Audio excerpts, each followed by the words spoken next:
All right. What's up, everyone? What's up, Pittsburgh and Pittsburgh's DSEN listeners? My name is Kevin Cameron, and welcome to Soul Tape. We come to you every Tuesday from 6 to 8 p.m.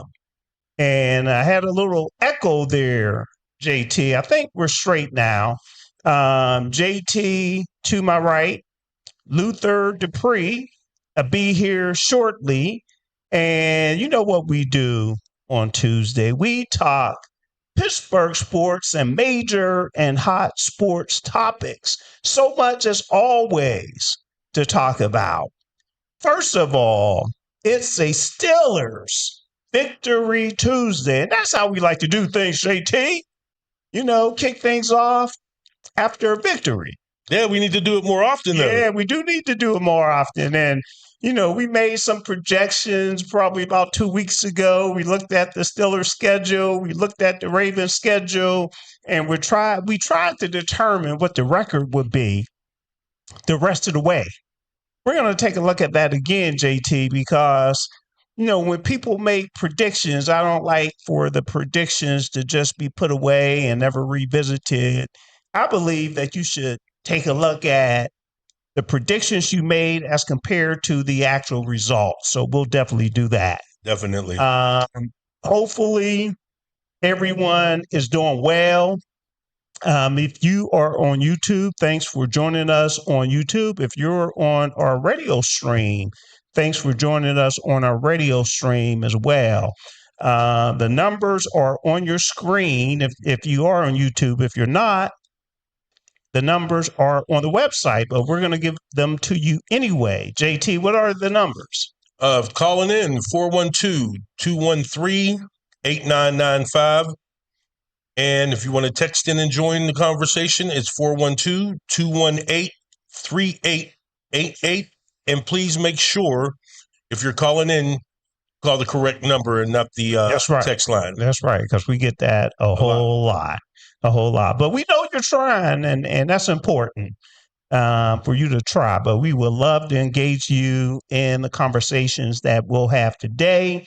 I also, before we get started, just want to make everybody aware of some of the programs that you could expect on Pittsburgh's DSEN that's coming up this week. Tomorrow, I think this will be, JT, like the third or fourth show of a brand new show that we added to Pittsburgh's DSEN, and it is Cocoa with Jesus. And I need to find out what the topic is for tomorrow, but it's a faith-based show, a inspirational show, a show that if you believe in the Lord, you should definitely enjoy. I know I enjoy it every week, every Wednesday from 7 to 8 p.m. So we're versatile here on Pittsburgh's DSEN. We like to make sure we have very versatile and diverse programming, and we try to have something for as many people as possible.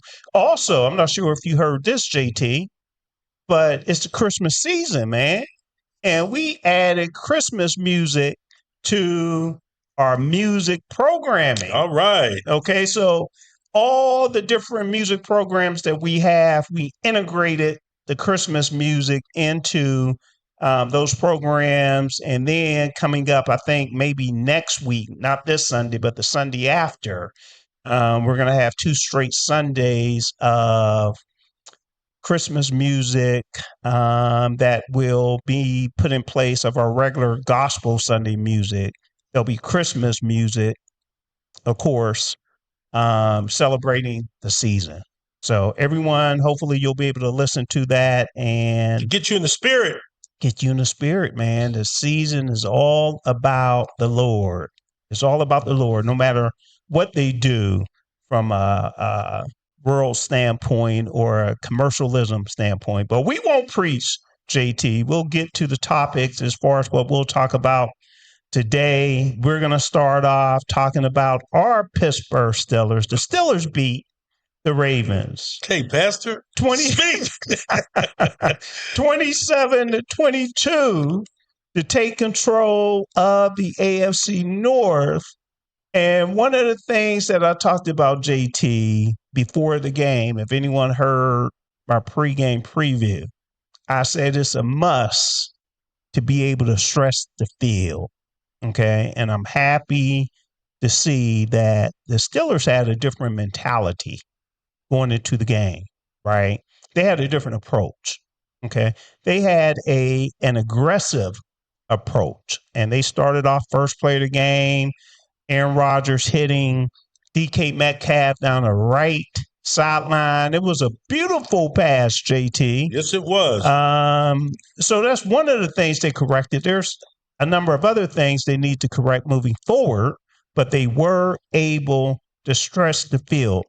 And before I throw it over to you regarding a recap of the game, I want to make everybody aware. Every show, we have a question of the day. We won't answer this question right now, but we will get into it. I don't even know why you said something, because you know I want to answer it. But I'll wait. Well, okay. Appreciate the participation or the cooperation, I should say. The question of the day is, was the Isaiah Likely TD that was overturned the right call? Was the Isaiah Likely TD that was overturned the right call? And like I said, we'll talk about that coming up here.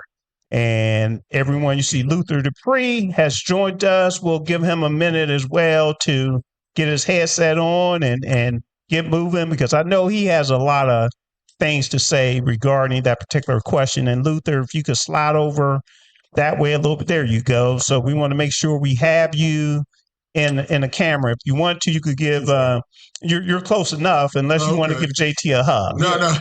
After that Steelers victory, I think we all need to give it a hug. Right. Okay, so we're straight now. And also, to make everybody aware, we're going to have Ken Craig, who's normally on. He's going down to the Penguins game. We're going to have him on the phone probably over the next 20 to 30 minutes as well, to let everybody know what's going on with our Pittsburgh Penguins. So, JT, I'm throwing over to you, bro. What did you think about the game? You had the Ravens losing the rest of their games. I mean, and I've been right so far. Two losses, and then they got to travel back to Cincinnati again.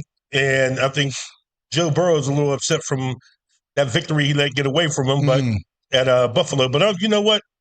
I'm cool with it as long as all three AFC North teams lost besides the Steelers. I'm happy with that. But to go back to the Steeler game,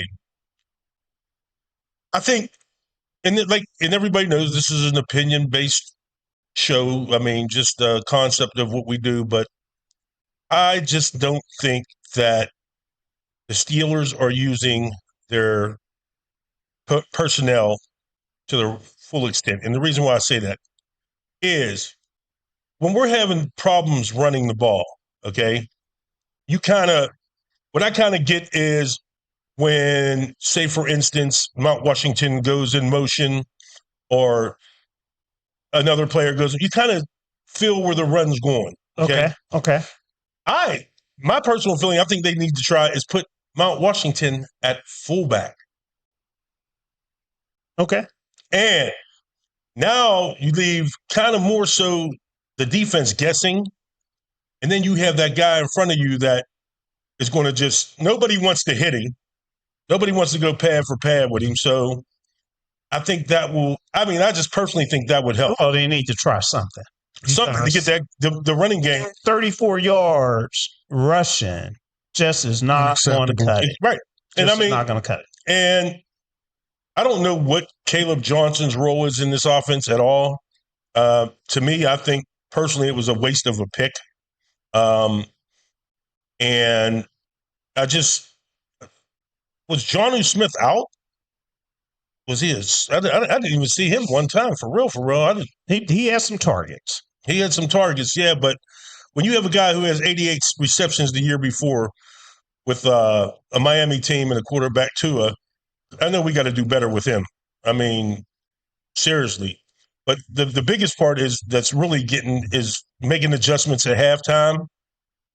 And to me, Mike Tomlin, he has his coordinators and his coaches, but Arthur Smith is not doing anything to really. I mean, when you play with the lead, he's playing conservative. Okay, when we got the ball back with 2 minutes ago. Mm-hmm. I mean, they know you're running the ball, and I mean, I trust Aaron Rodgers to pick up a first down, and you could see the frustration on him too. That game should have been over after the first down, but they didn't get it, and it was a good thing that we had a nice punt from the end zone. Yeah, and the two penalties that followed that on Baltimore's side helped us out even more because, I mean, I wasn't feeling good all about that even after the third down play. I wasn't feeling good at all. So, but the defense did it. They sacked Lamar on the fourth down, and game over. But you got to quit. You got to do something to put some more points on the board because you said it. And I don't agree with you a lot. Okay, I know. But you said it. Okay. Our defense is really the ones who are scoring the points. When you said it a couple weeks ago, how you put it out there, like from this turnover, they're setting the table for sure during that time span. During that it was like and three TDs in 2 games. Right, but the way you had said it was our offense, like driving and scoring. Right. I mean, that's when I said our offense might be just as bad. And Luther, you heard me say that during the post game report. At that time, I was saying the offense might be as bad as the defense, even though the defense. But when your defense is out there, $160 million. But when your offense can't get nothing going, and your defense is out there but think about it. The offense saved the game on Sunday. They did, even though there was a big interception by Pierre, right? Big interception, and I think outside of the non-TD or the TD reversal of Isaiah Likely, I say the game-changing play of the game-changing play was James Pierre, that interception. And also think about this: if it wasn't for drop balls in the last few games that we've won, Zay Flowers has killed the Steelers. Literally receiving. Oh, you got to catch the ball, JT. Well, he had that one game, but he was catching the ball. Yeah, well, but what I'm saying though is, think about the time last year when he had like 3 or 4 drop balls. Again, you got to catch the ball. I understand it was Bateman this time. He had a wide open 5-yarder, dropped it. It would have been an easy touchdown for sure. First down at least. Yeah. I hit him clearly in the hands. I think he walks into the end zone. Yeah, is that the one Joey Porter was chasing him over on the left hand side? Yeah, I think. No. He was coming from right to left. Lamar hit him right in his hands, and he just dropped it. Okay. Yeah, but I mean that's been their Achilles heel playing the Steelers. I don't know if they're playing with alligator arms, expecting to get hit. I don't know what the deal is, but the Baltimore Ravens receivers aren't that good. I mean, Zay Flowers is solid, but Bateman. But if you look at Zay Flowers' numbers all year long, he's not really a game changer. He's a game changer against the Steelers, and he was showing it. But all year long, he made the Pro Bowl last year. I think Lamar Jackson's nobody else wanted to go. I mean, he wasn't right. Think about it. A lot of guys don't want to go. They don't want to play flag football. You're right, JT. I base nothing on the. But he had a good year. He had a good year last year. He had a solid year for me last year. Okay, I just don't base. I'll have to look at those numbers. But also, Lamar Jackson had a better passing year last year. Yeah. Lamar's clearly not right. He's clearly not right. He did run more than I thought. Who cares? Who cares? But as a Pittsburgh Steelers fan, I could care less. We won the game. Another thing is, I want to take my hat off to Aaron Rodgers. Okay. I don't know if you heard about what he did. No, what did he do? So after the game, Lamar Jackson, he sat on the bench. Head down. Okay. It's just like he was just dejected. Because he put the blame on himself, which we know it wasn't really him because he played. Yeah. He did have a couple turns. He did have that turnover. That was huge. But I mean, it happens. But still, he put them in position to win. Right. Outside the call, we ain't going to go there yet. But Aaron Rodgers walked over to Lamar Jackson after the game. Okay. Head down, tapped him on the shoulder, and Aaron Rodgers doesn't do that after a game. He doesn't go over to the – I mean, he might be the man. Hold on. I could imagine what he told Lamar. He told Lamar, we beat you today, we're going to beat you in a few weeks. Well, I mean, that might have been a look. But no, he told him, he said, listen, he said, this loss doesn't define your greatness.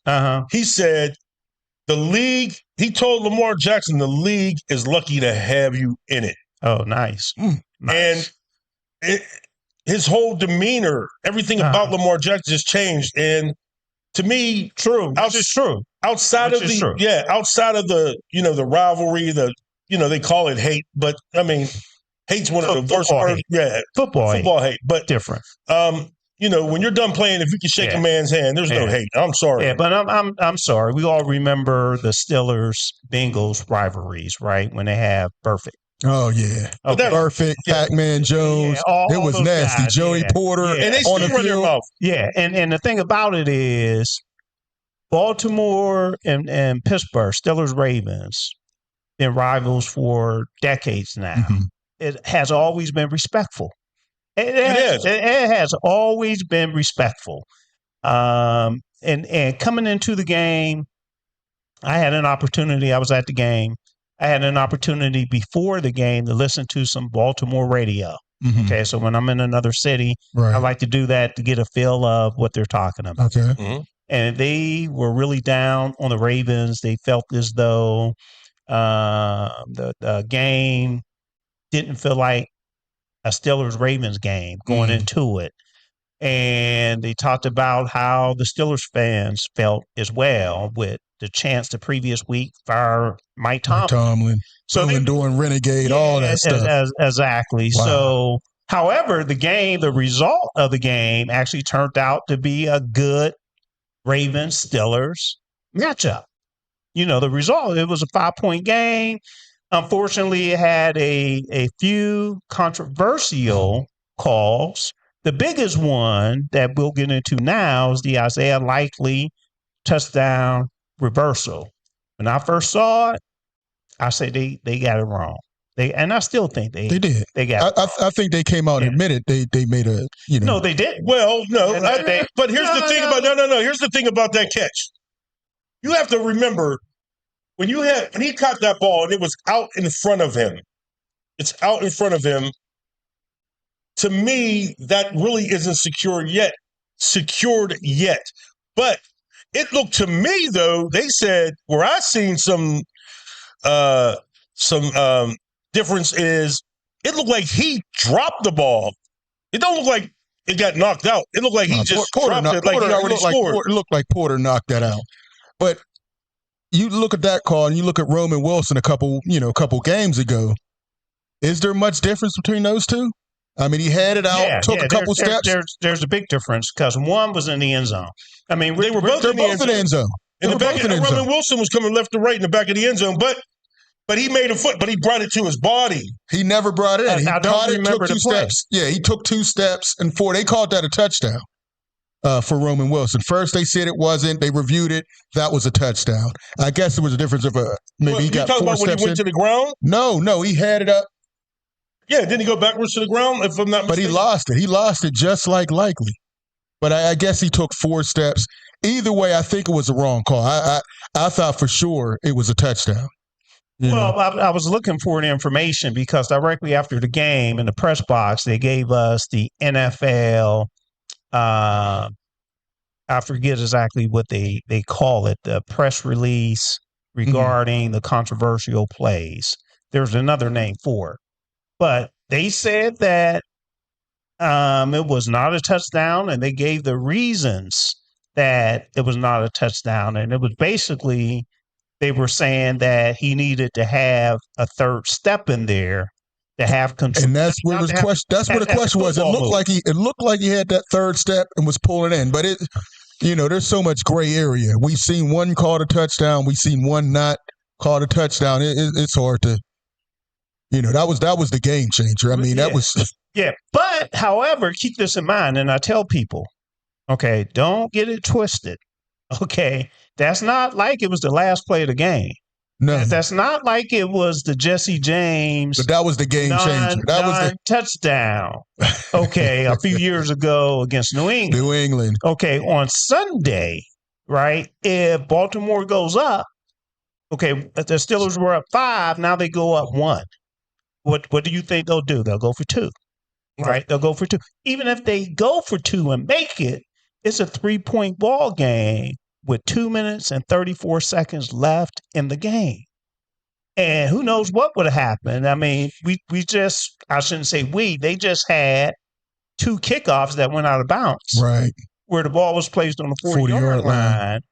Who knows? I mean, I would say the Steelers' average field position off of kickoffs was probably about 32 yard line, and having Chris Boswell is not a guarantee that Baltimore would have won that game. Okay, but I do feel as though it was a touchdown. Do you agree, JT? No, I thought it was. I'm being honest with you. Okay. I just didn't. Okay. And I was just looking at the Roman Wilson touchdown. The difference between Roman Wilson and the difference between Wilson and Likely. Roman Wilson got 4 feet down with the ball in his possession. He both feet down twice. So he had 4, and then after the what game was that? Against the Chargers. Okay. A late game, yeah. Yeah. But he got, if you look at it, he got 4 feet down, 1, 2, and he had the ball in his possession. It was after the 4th foot. I'm sorry, it was after the 4th. After the 4th foot went down, that the ball got smacked out. So that I can see. He got 4 feet down. I mean, that's as good as you can get. They're changing the. The referees change the rules on the spot. The rules. I think the referee closest, he called it a touchdown. The end zone referee called it a touchdown. They huddled up and they reversed it. I think it was the wrong call. It looked like a touchdown. Yeah. But it did. But I'm happy that it was. Oh yeah. I'm happy. It's those extended arms. I'm telling you, it's those extended arms. And showing more possession with only. I thought it was a little bit of showboating going on with that extension because he didn't have to extend it. Well, I don't think he had to jump, really. He didn't have to jump because. I think it was a slight slow showboat from a standpoint. I have a touchdown. Here it is. Mm-hmm. Okay. Where he should have brought it to his body. Okay. And that would have been it. That would have been that move as well. And we got to give Joey Porter. I mean, he kept fighting to the very end, and he still hasn't given up a touchdown in his career. So that's even if he needs to hold whatever he needs. Hey, he might set the record for most holdings, most pass interference. But hey, he hasn't given up a touchdown yet, and he kept fighting. So I was impressed with JP Jr. Exactly, and that's actually one of the questions that I asked Mike Tomlin after the game as well.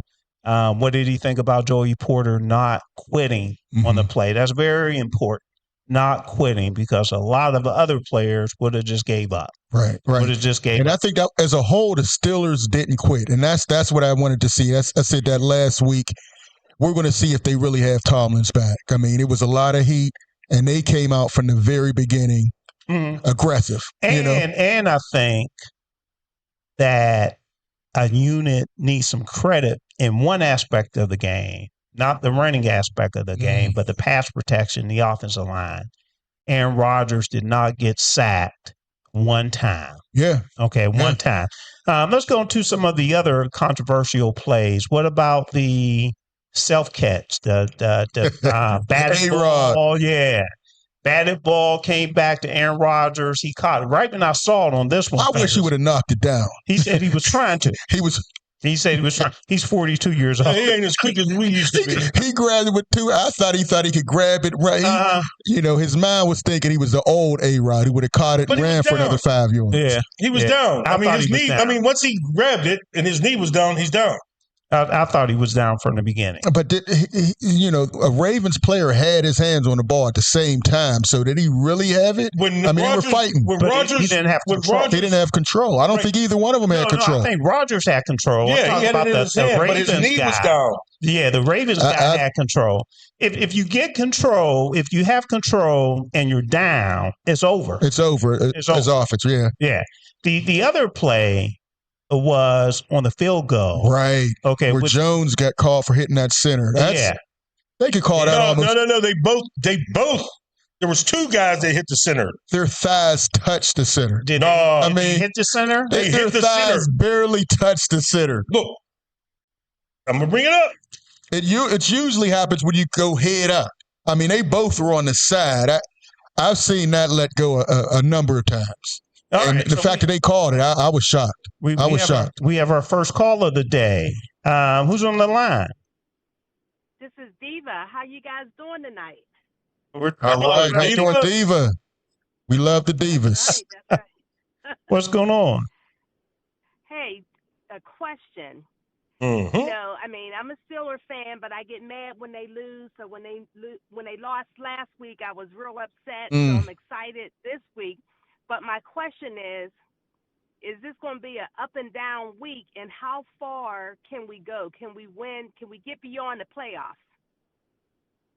Oh, my thing is, this week. What do you mean beyond the playoffs? Like you mean win a playoff game? Yes. Well, I can tell you one thing. We got a gentleman coming in town next Monday night who cannot play in cold weather. Which is Tua Tagovailoa. Yeah. So, don't get me wrong. They have some weapons on that team with Waddle, on A-Chain, Jalen Waddle. But like I said, Tua really does struggle in cold weather. Struggles, period. And they've actually been on a little streak here. They've won 3 out of their last 4? Yeah. But they've won quite a few. I think 4 out of 5. Yeah. So. You can't take them lightly because they're playing well and they're healthy. Okay, but Diva asked about the playoffs. Yeah, but I think that should be a very winnable game. And then we have at Detroit, and Detroit is banged up. And they just lost somebody for the season. That's still going to be a tough game. That's going to be tough. Detroit. They got Gibbs. They still have an explosive offense. But listen, they can run the ball. Jameson Williams, they got a power. David Montgomery, But my thing is, Detroit has played basically from behind for the last month, at home and away. So to me, the biggest thing for them that game is getting Amon-Ra St. Brown back so quick. So, but that to me that game is winnable. And then we have Cleveland and Baltimore. Okay. So, if anything, with the right preparation, and they get an extra day's rest, right? So, let's get our defense out there, and that's what we need to do: is jump on these teams, jump on them early. And then we still have to answer the question. That's what I'm saying. Yes, they can. A playoff game. Yes, yes, they can. Okay. Because think about it. If people screaming about the Steelers, we got a better record than the Chiefs. Luther? It's going to be tough. It all depends on the matchup. As of now, they're so up and down. I think it's going to be hard to win a playoff game. They'll have a home game, but it depends on who they have. Now, if it's the Chargers, the Texans could slide in there.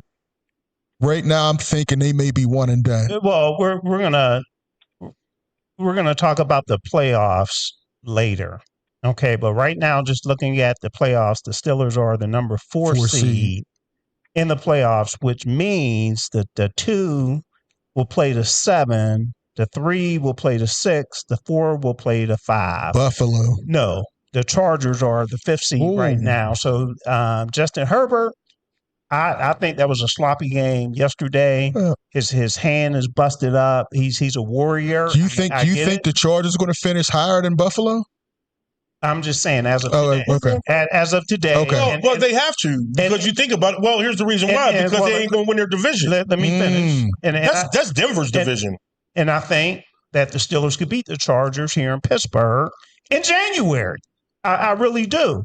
And I think the big difference, regardless of who the Steelers play, okay, it'll be a wild card team because the Steelers will have to win the division. That's the only way to get in. So right. it will be one of it could be a division leader as well, but it all depends how the seeding falls. Right. But I think there's one reason that the Steelers will win a playoff game this year. What, A-Rod? A-Rod. That's the number one reason. I think it's a big difference between him and the previous quarterbacks that they've had over the last 4 to 5 years. I really do. If we can keep him healthy. Don't you mean 7 to 8 years? I was trying to be. I'm not. I was almost a decade. You might want to go back a decade. I was trying to be. You're right. Might be 2016 was the last time the Steelers won. Before we go to break. Yeah, I do. Just really, really quick. You guys are still making me nervous. I'm not confident on your commentary there. But the last thing I want to say is, why aren't we using Washington? I call him a bulldozer. Why aren't we using him more? Well, he went into concussion protocol the other day when he hit his head on the ground. Yeah, he was. I don't think he came back, did he? No, he didn't. And I don't even know his status coming up this week. But Mount Washington, I would say they didn't use him against Buffalo. But other than that, they've been using him. I don't think that, but I agree with Diva. I don't think they've been using him enough. I don't either. I mean, there's no reason he shouldn't get 4 or 5 catches a game, because guys make business decisions when they see him coming. You can see guys ducking and running out of the way. 4 or 5 times, the middle of the field is wide open. Well, I have here Washington left the end of the first quarter. So they got him the ball in the first quarter. What was that? One. I think he had one catch. One catch, and that's where he got hurt. All those guys fell on his head. At least 3 guys tackled him. And that's another reason the running game was so bad. Losing him and not having Broderick Jones. But you still got to find a way. You have Buffalo, who came in here with backups, 2 of their starting tackles. And ran the ball down the Steelers' throat for 249 yards. Unacceptable. They were out 4 linebackers. The Steelers couldn't run the ball. Right. So, okay, Diva, thank you very much for your call. Guys, thank you for taking my call. I appreciate it. All right. Hey, Diva, I'll see you. We'll see you in the second round. Trust me, we're going to win a playoff game. You heard it from JT. All right, JT. I'm still nervous. All right. Talk to you later. Okay. Thank you for your call. David. Thank you. So as you all see and hear, the phone lines are open. We have to take a break coming up here in a minute. And when we come back, we're going to try to get our guy Ken Craig on the line. He's down at the Penguins facility. The Penguins play Anaheim, I believe, today. It's got to be a sellout. I got caught up in that Penguins traffic. It got to be a sellout. 7:00 game. We'll also talk some Pitt football. Pitt is going to a bowl. We'll also talk Penn State football. They have a new head coach. They're going to a bowl game as well. College football. I wish them the worst. I feel bad for Terry Smith. Man, I wish them the worst. And give your reason real quick. Penn State. Because Terry Smith should be that coach. Number one, he's probably one of the best recruiters in all of college football. Not just Western Pennsylvania, in all of college football. Are you surprised he decided to stay on with Penn State? No, he loves Penn State. I mean, you figure he's been there for how long? So he got his family. He's been living there. You know what I'm saying? I mean, his life is there. It's hard. I mean, when you're a coach, you know you got to pick up and go sometimes. Well, he left before and came back. But what I'm saying, though, is how long has he been a coach there? 7 years? I don't know. As long as Franklin was there, he was pretty much there. Yeah. So, I mean, you think about it, that's where his livelihood is now. And, I mean, for them to keep him and offer him the position. I don't know what position they offered him, if it's the same. Yeah, they said he's on a staff for 4 years, but it didn't say exactly what position. I wish he would have looked at other head coaching positions, because I think he's a head coach. The way he was able to turn that team around, keep them together after they had fallen apart. Like I said, sometimes you have to leave to come back. Yeah. Okay. And I thought he would have left. But yeah, me too. We'll talk about all of that and more when we return.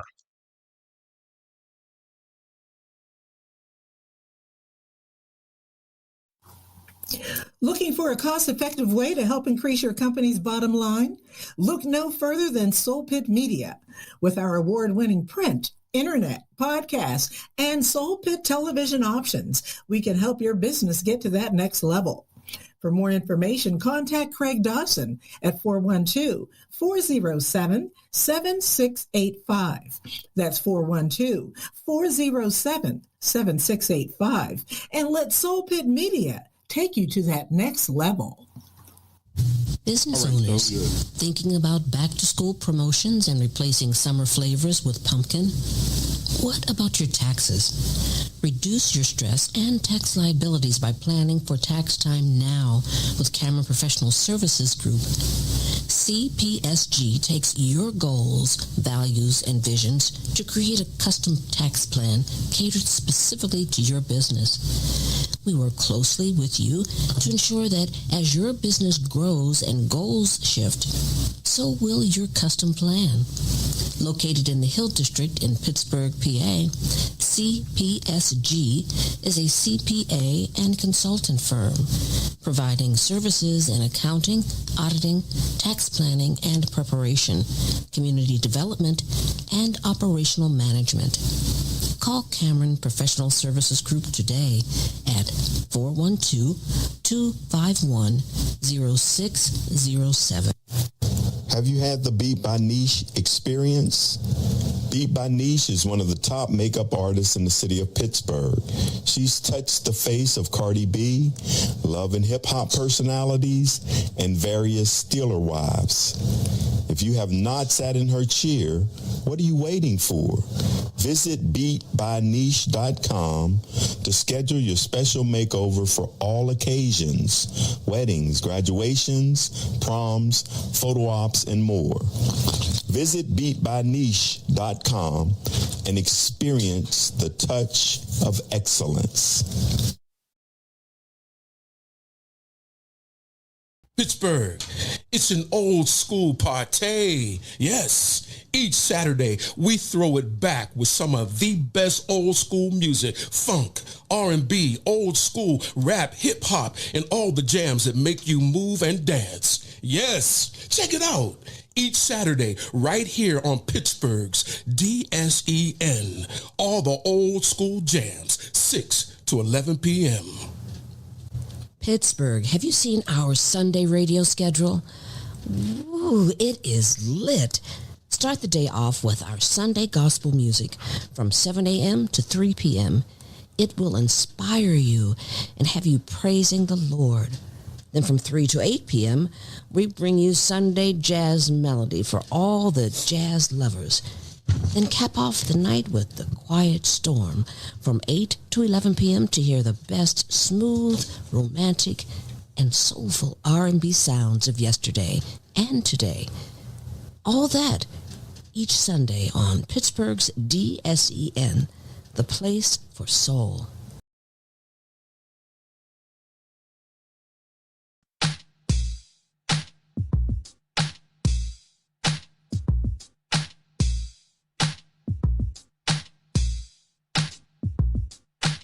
All right. We are back. This is Soul Tape on Pittsburgh's DSEN. In the studio today, I am Kevin Cameron, JT, James Taylor, Luther Dupree, and we also have on the phone our guy who covers the Pittsburgh Penguins, Ken Craig. What's up, Ken?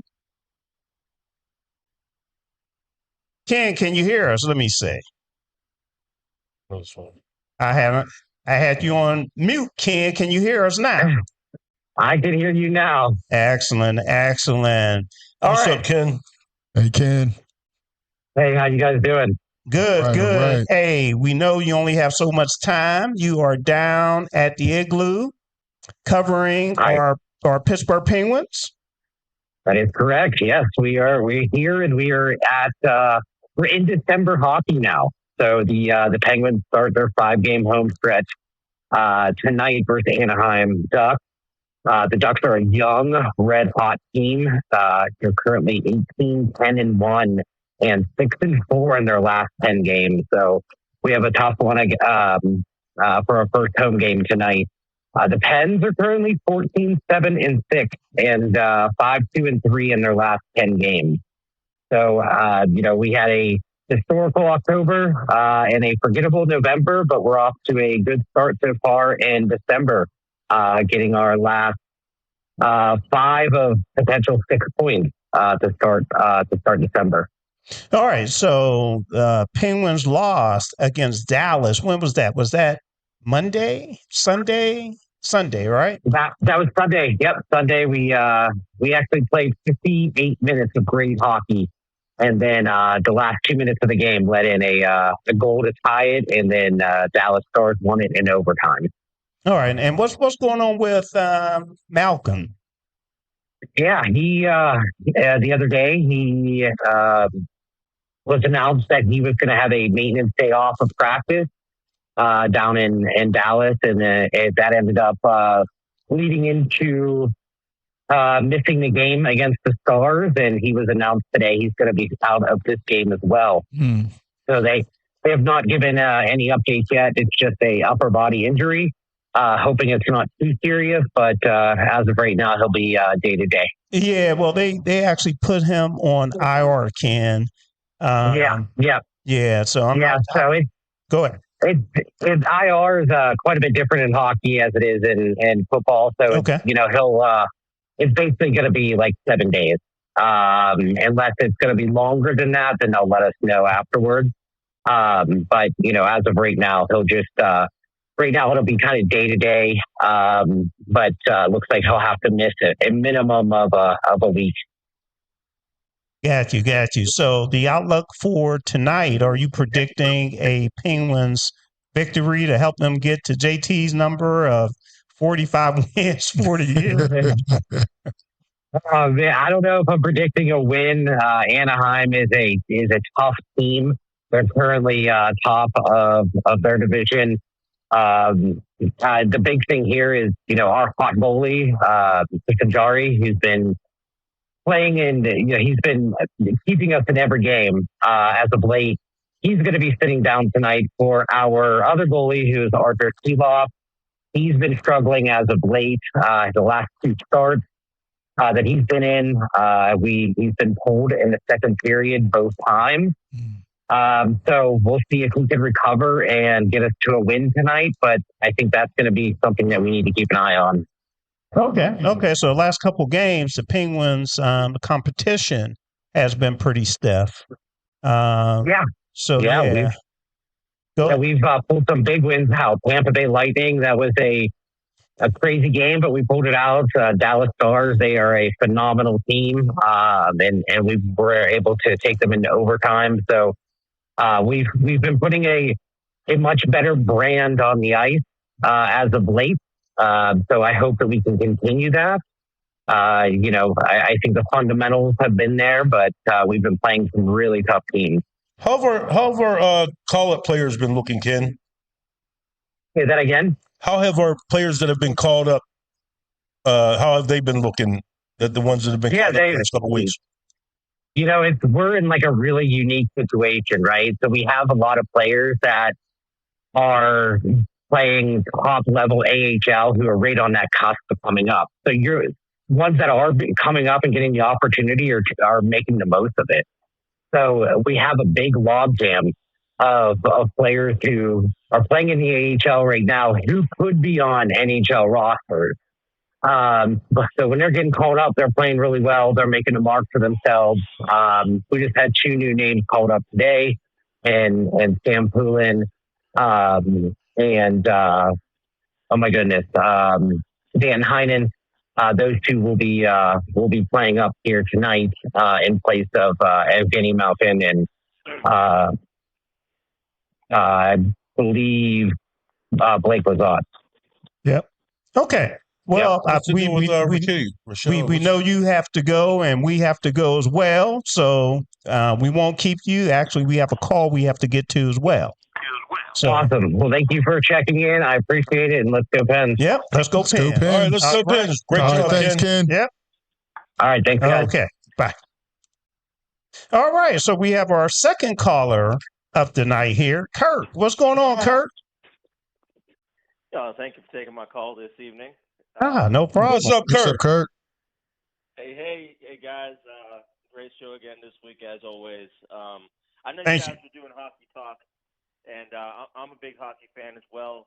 But, man, that Ravens win at Baltimore. Yeah, I thought it was impressive. Hopefully you feel better this week, Kurt. I definitely do. I think, see, this is the thing about Mike Tomlin. This is a Tomlin Harbaugh. And and this is we all know this is different. This is always a game that's going to come down to a questionable Isaiah Likely 2 steps, 3 steps, didn't catch. Look, what I know is that's the rules, and that wasn't a touchdown. Great play by Joey Porter, by the way. But that's how these games are. And the fact that we won in Baltimore, took back first place in the AFC North, says a lot, because we're going to see this team one more time at home, and it's probably going to mean everything. I was about to say, hopefully it doesn't mean anything. I think Baltimore's going to get rolled on again this weekend. They're just not good. You're 100% correct. It's odd, the rivalry between these two teams, and the awkward amount of respect I have for Baltimore and John Harbaugh. But you got a very good point, because that's something a lot of people aren't talking about right now. The fact that Baltimore has a pretty tough schedule still ahead of them. And maybe that last game of the year for us in Baltimore won't mean anything. And I'd be okay with that. But I said this last time I called last week. We got to beat Cleveland. We got to beat Baltimore. That's a 5-1 division record. I'm pretty sure we win the North. But we have to win at home Monday night against the Dolphins. Absolutely. I don't care that they don't play well in cold weather. This is football as far as I know. They're all getting paid millions of dollars out there to play, and they're not getting paid millions of dollars to come up with the excuse that it's too cold. So they're going to come to play, and this is a must-win at this point, right? 8-6, I agree. If they can win, it's 8-6. And I know that doesn't mean anything for the position that they'll be in if they win, because they'll probably go fourth. But it's a must-win. And the thing is, too, is this is why Pittsburgh has to be careful, because a lot of their breakdowns have been at home this year. A lot of their losses. You figure. Right. And the one thing I say about Baltimore and why I say they're not really a good team, especially with Lamar Jackson, we know he's ailing in some way, shape, or form. But I just don't think that Baltimore, I don't think they have the personnel to score with Cincinnati. I don't think they have the personnel to score with New England, Green Bay. So, your defense can only take you so far. But when you got teams, and Joe Burrow is like he'll drive on you all day long. Well, but so that's what I'm trying to say when it comes to Baltimore. I just don't think they have the personnel to score points like their opponents coming up. And their defense is suspect. They're hurt. Very suspect. Corners are getting beat. They don't have much pressure they put on the quarterback. Yeah, this is a very, very beautiful Baltimore team for sure. For sure. Just clarification on what you said, JT, about the Steelers losing home games. It's pretty much even. Okay, they lost 3 on the road. They lost 3 at home. They're actually they got blasted at home though, didn't they? Look at the scores. They have a better home record, so I just wanted to clarify that. I know, but I'm saying 4-3. They're 4-3 at home. But look at their home losses. They've gotten blasted. They got blasted by Green Bay. They got blasted by Seattle. And who was their other home? Buffalo. 3 good teams. 3 good teams. 3 playoff teams. Yeah. And they're all playoff teams. And I want to ask you all this. So I figure if we finish fourth, right, we win the North, who do you want to see as that fifth seed? Because I believe, right, it's the fourth seed plays the fifth seed, if I'm not mistaken. Right. And on top of that, you know what? I know New England's at the top of their game, and I know the Broncos are at the top of their game in the AFC. But this is the first time that I'm looking at this, and I'm thinking the Steelers might be able to beat those two teams if they get far enough. I'm more concerned about who these wild card teams are because coincidentally enough, Chargers. I think these wild card teams Buffalo's really a team they don't want to see, I don't think. I want to see the Chargers. Or the Colts. If somehow the Colts could put it together, but they got Phillip Rivers. They got Phillip Rivers coming in to play quarterback. I don't care if they had Daniel Jones. They had 4 tough games. They do. Four tough games. Who? The Colts. Well, with Daniel Jones going down. But I'm saying even with him in there, I don't think they would have done any better than 1-3 going down the stretch. Well, yeah, I mean, I just think, I mean, you depend on Jonathan Taylor so much, and then once you kind of put the clamps on him, especially now. Your receiving core can't stay healthy. Josh Downs, Michael Pittman Jr., they're in and out. So. Pierce, yeah. I'm going to bring up their schedule. Go ahead, Kurt. Did you have anything else? Yeah, well, I wanted to add to that. I think if there was one team I did want to see, and it's probably not the team any of us want to see, but ironically enough, I want to see the Jacksonville Jaguars because I feel like the playoffs and the Steelers come to Jacksonville, it's always bad. And I think, hey, what a better way for Tomlin to say, look, you all wanted me out, but here I won the division. I beat a team in the postseason I've never beaten. And then I advanced on to the next round. Killed us twice. Right. Maybe another. You know, it's a situation where I think it's like, let me prove myself, even though in my opinion he really doesn't. But, you know, a situation where Mike Tomlin can bounce back and say, you wanted me gone. Well, what do you want now? And I'll hang up and listen to your thoughts. All right. Thanks, Kurt, for always chiming in. Yeah. Take care. Have a great week. All right. You too. All right. Great call as always. I'd rather see the Chargers win that division, and I'd rather play Denver. Denver's been really suspect. Their defense is legit. Denver Broncos defense is legit. But Bo Nix in the playoffs, he doesn't put fear in anyone. I mean, who do you have? I mean, who do you have? Who do you have in receiver? You have Sutton as a receiver. Cam Sutton and not Cam Sutton. Cortland Sutton. Cortland Sutton. Yeah. And Franklin. Franklin's a little quick receiver, but he's he doesn't really put a lot of fear in you. RJ Harvey. Yeah, but he only sees 8 carries. 8 carries. I mean, J.K. Dobbins can't stay healthy, so there's nothing that really. I just brought up Indianapolis schedule. Those on YouTube should see it right now as well. So the next 4 games: Seahawks, then 49ers, Jacksonville, and Houston. All 4 playoff That's teams. A scary team right there, Houston. So that's Houston's defense is, man, that defense is incredible. They put constant pressure on the quarterback. Exactly. That's why I said even with Daniel Jones, I don't believe with that schedule they would have done any better than 1-3. That's a team I would have liked to see the Steelers play in the first round if they win a division.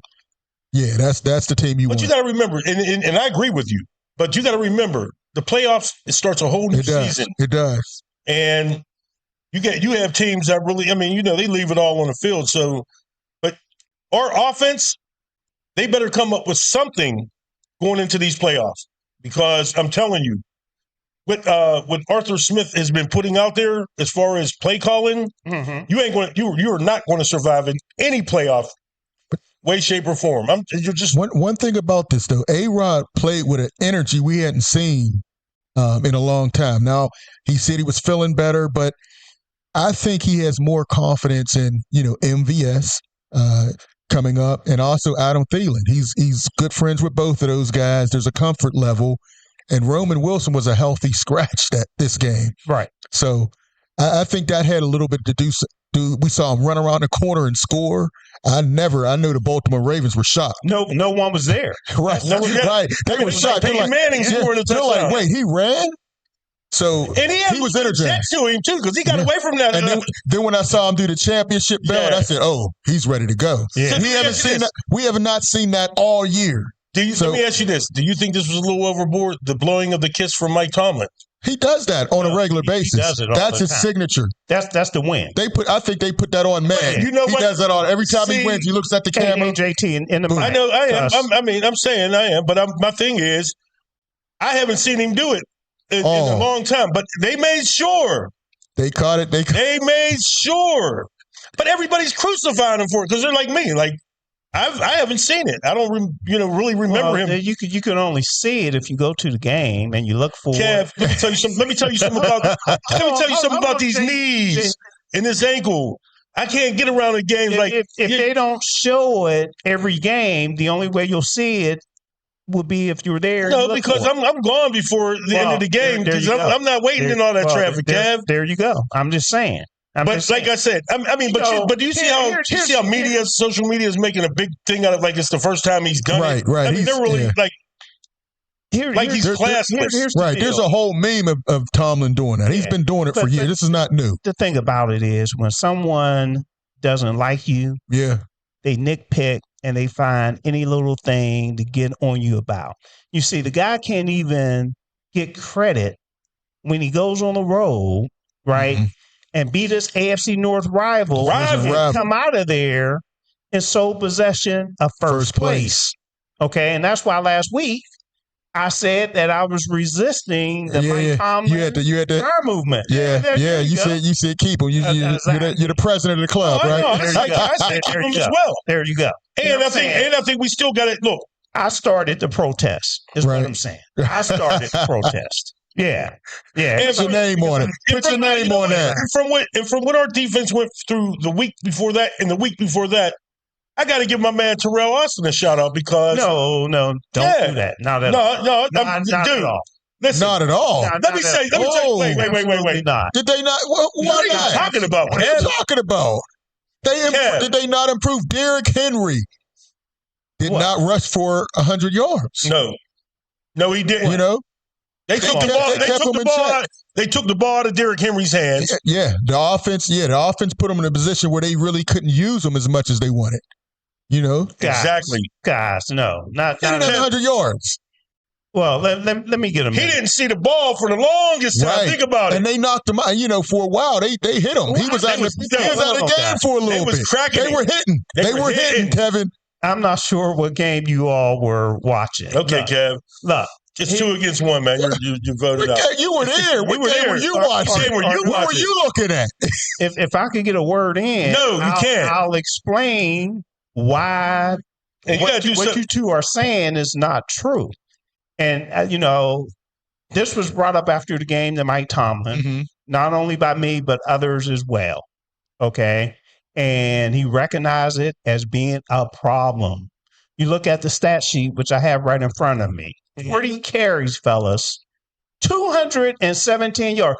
Look at this. Hold on. The Steelers made 2 trips to Baltimore. The last 2 trips. Do you all realize they gave up 516 ground yards? Do you realize that? Yeah. It's going to be hard to win a playoff game if you can't stop the run. You all talked about Derrick Henry. 3.8 a carry. 25 carries, fellas. 25 carries, 94 yards. Now, then you break down the red zone carries that he had as well. See, stats could be misleading. Okay, but go ahead. But one misleading stat is Mitchell had a 50-yard run. So he only had 76. Misleading? I mean, that was one run. It's not misleading, but it's not misleading. I thought they did a better job of stopping the run. They did a better job. They gave up 250 last week. No. Here's the deal, fellas, because this is something I monitor very closely. Okay? Mm-hmm. At halftime, Baltimore has 73 yards rushing. Mm-hmm. They did a good job in the first half. In the second half, they did not. I asked Terrell Austin multiple times. Mm-hmm. What are you all doing at halftime? I asked Aaron Rodgers the same thing, but this is a defensive problem. Okay? You give up 249 yards, fellas, against Buffalo the week before. You back that up with 217 yards on the road against Baltimore. Now, if I want to give some reasoning behind it. I could give some reasoning behind it. Okay. Keep in mind, everyone, Derek Harmon has been out the last 2 games, right? That's a big loss. Yeah, so that could be a big factor. Also, last game as well, not only did Derek Harmon miss a game, but you had Malik Harrison that went out with an injury as well, even though I feel Cole Holcomb came in and did a good job as well. And then on top of that, I'm not sure if this guy's coming back or not, but you got Deshaun Elliott, who was huge in the run game as well, that might come back. We'll have to see. And then it's another player, too, I think makes a big difference, is Kyle Duggar, right? Kyle Duggar missed a game with that. This past week. Now, he's questionable. I mentioned Harmon. He's questionable coming up, but I can't give Terrell Austin credit because you have to stop the run, and you have to be able to run the ball. And I blame Arthur Smith on this, right? You can't go from having, I'm trying to remember, maybe 54 yards against Buffalo. You had 34 yards against Baltimore. You can't do that. So those 2 things need to be rectified. But here's another thing. I'm looking at this stat sheet, right? Based on what I said, do you understand why I hear what you're saying? I still got to give him credit because look, those guys. What? And let me say this, too. The last thing before I throw it back over to you two. Baltimore last series. I'm sitting there, and I'm saying the Steelers have this game won. The Steelers have this game won. Baltimore got the game, the ball back on that last drive. 2 minutes and some seconds left with three timeouts. Why did I feel comfortable that the Steelers will win the game? What do you think?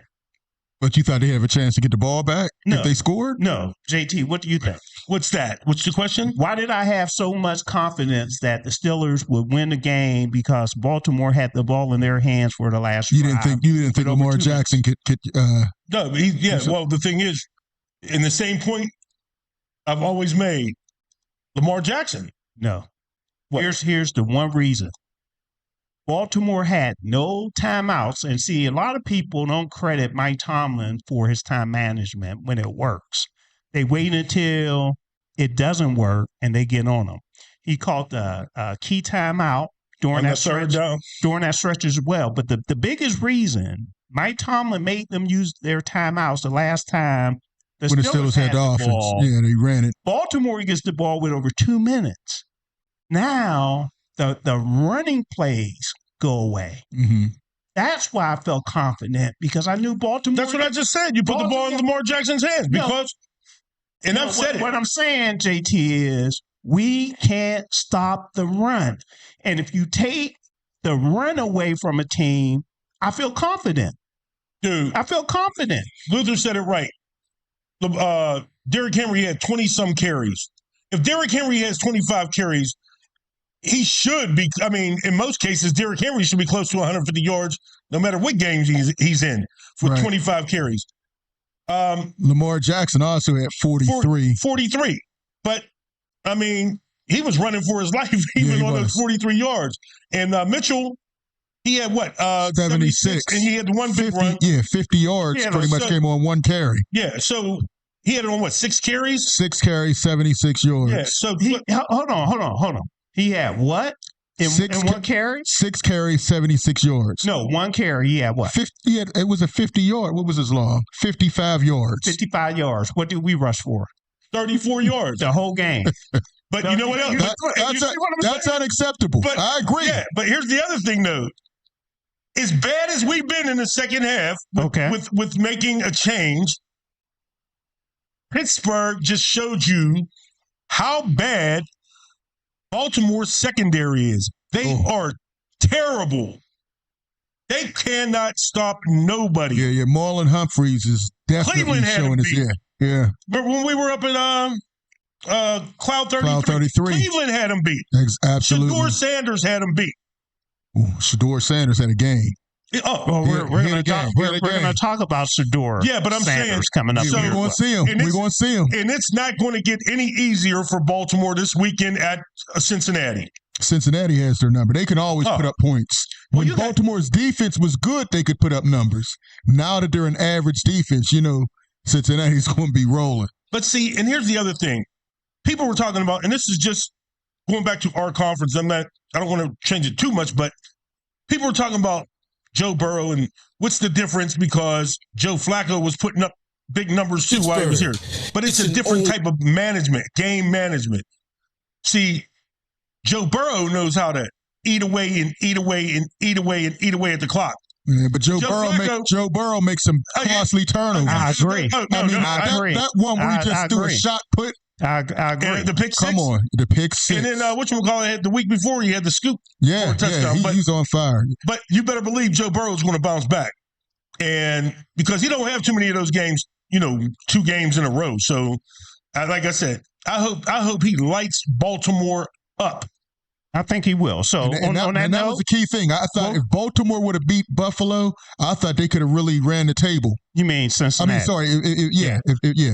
Cincinnati. If they would have beat Buffalo, they would have. They really had a chance to go 9-8 and possibly pass the Steelers.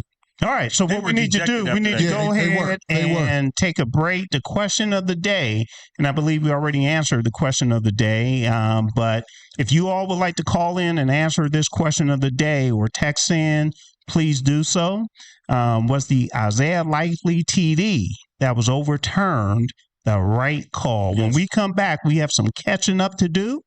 So we're going to speed through this. We need to talk Pitt football. Penn State football, the college football playoff selections.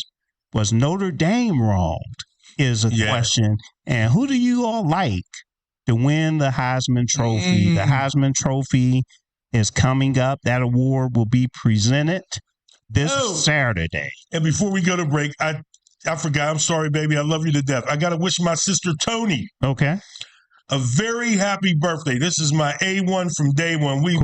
We've been like partners in crime ever since we was kids, man, like 2-3 years old. So I love you to death, baby. Happy birthday and enjoy your day. Yeah, happy birthday, Tony. Happy birthday, Tony. All right, we'll take a break.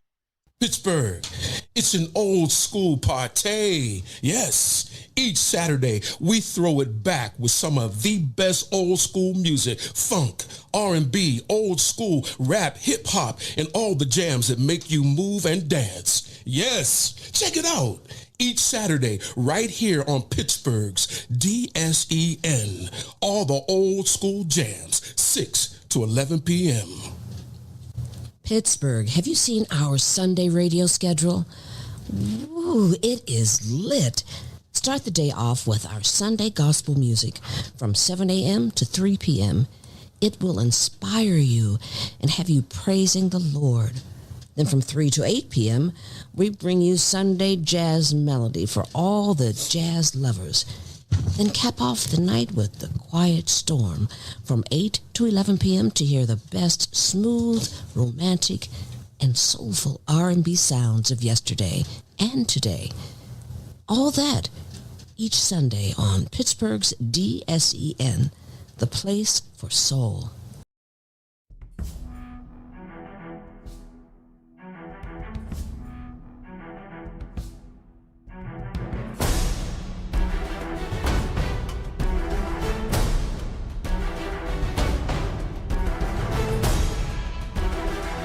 All right, we are back.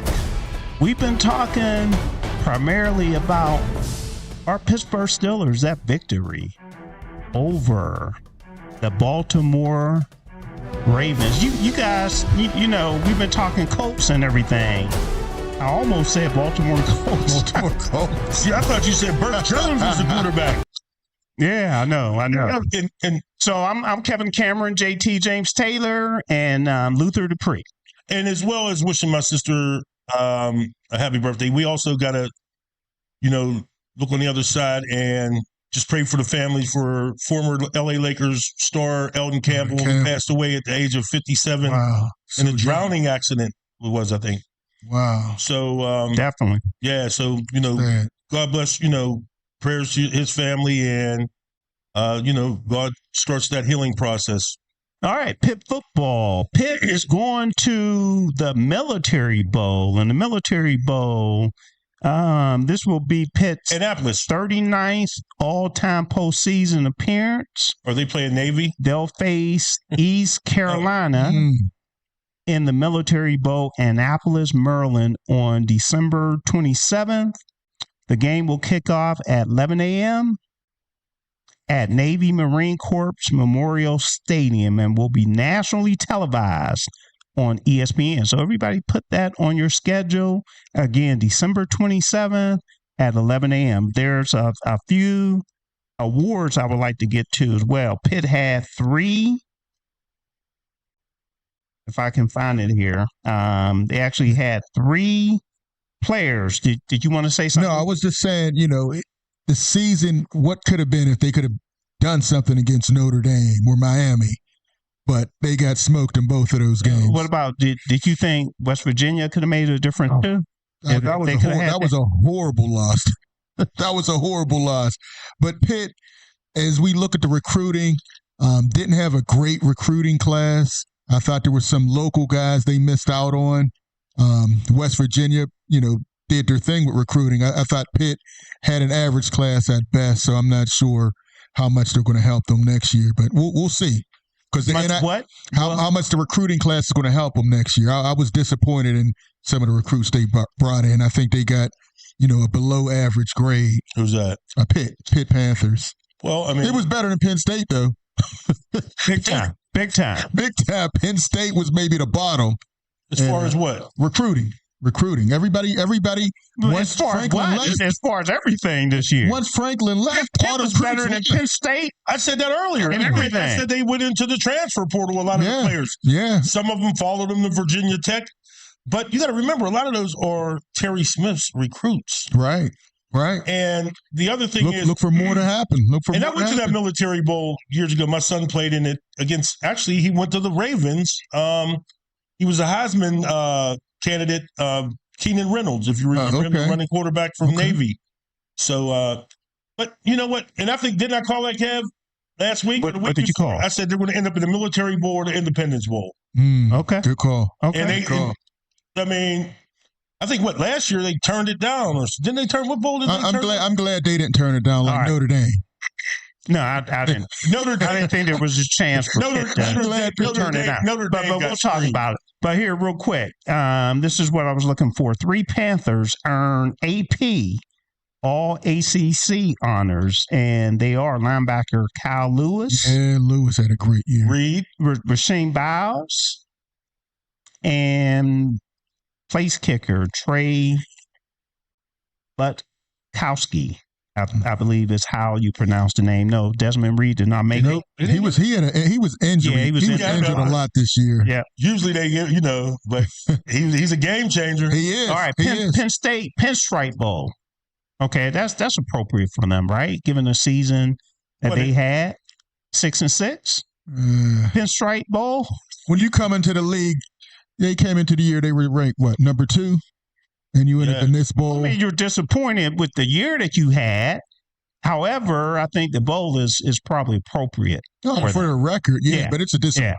Yeah. I wouldn't have been surprised if they didn't decline that bowl like Notre Dame.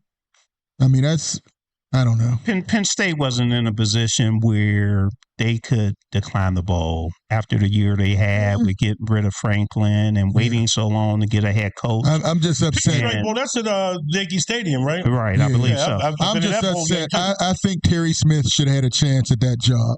I knew he wasn't going to get it because he was too tied into James Franklin and he wanted to cut ties and start fresh. But I wish he would have got a full year at Penn State.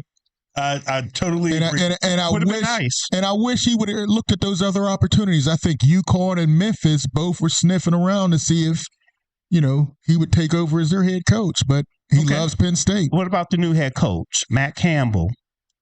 They announced that they tried 10 other guys before him. Lead. What's that? What has done? The best thing they did is Cooper DeJean.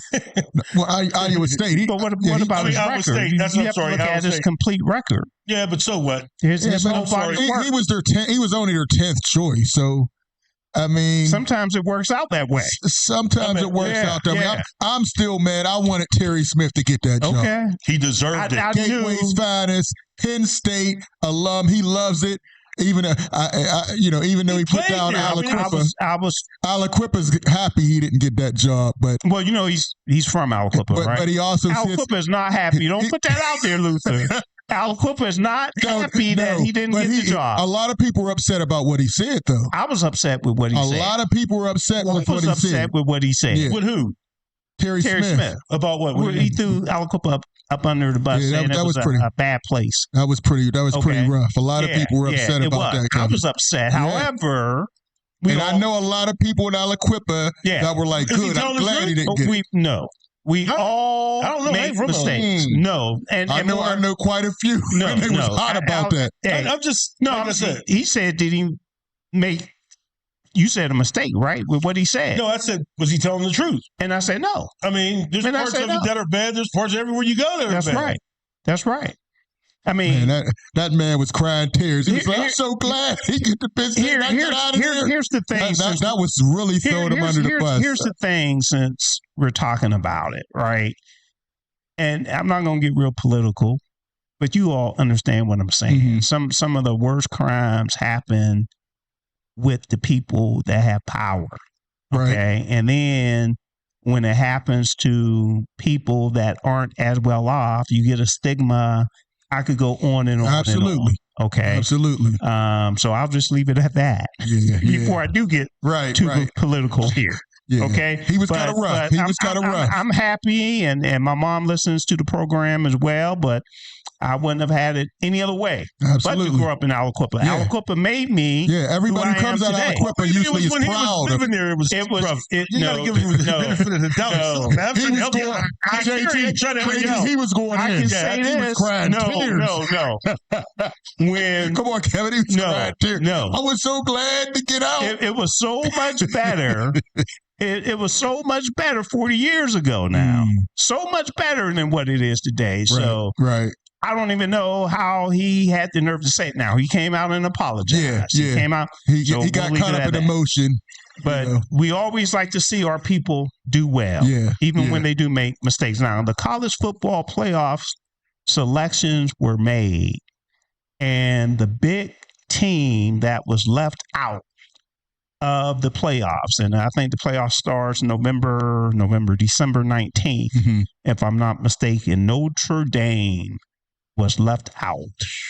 Luther, what do you think? Was it? Listen, I wasn't mad. They didn't beat Miami. Head-to-head competition. Miami got in. They didn't. They didn't play a tough schedule. They had 2 losses. I thought for sure they would get in. I thought they had 3. Didn't they have 3? I thought they only had 2 losses. Yeah, they only had 2 losses. Miami, just like Miami, they both had 2 losses, but Miami head-to-head, and they were the representative from the ACC. I thought Miami had 3.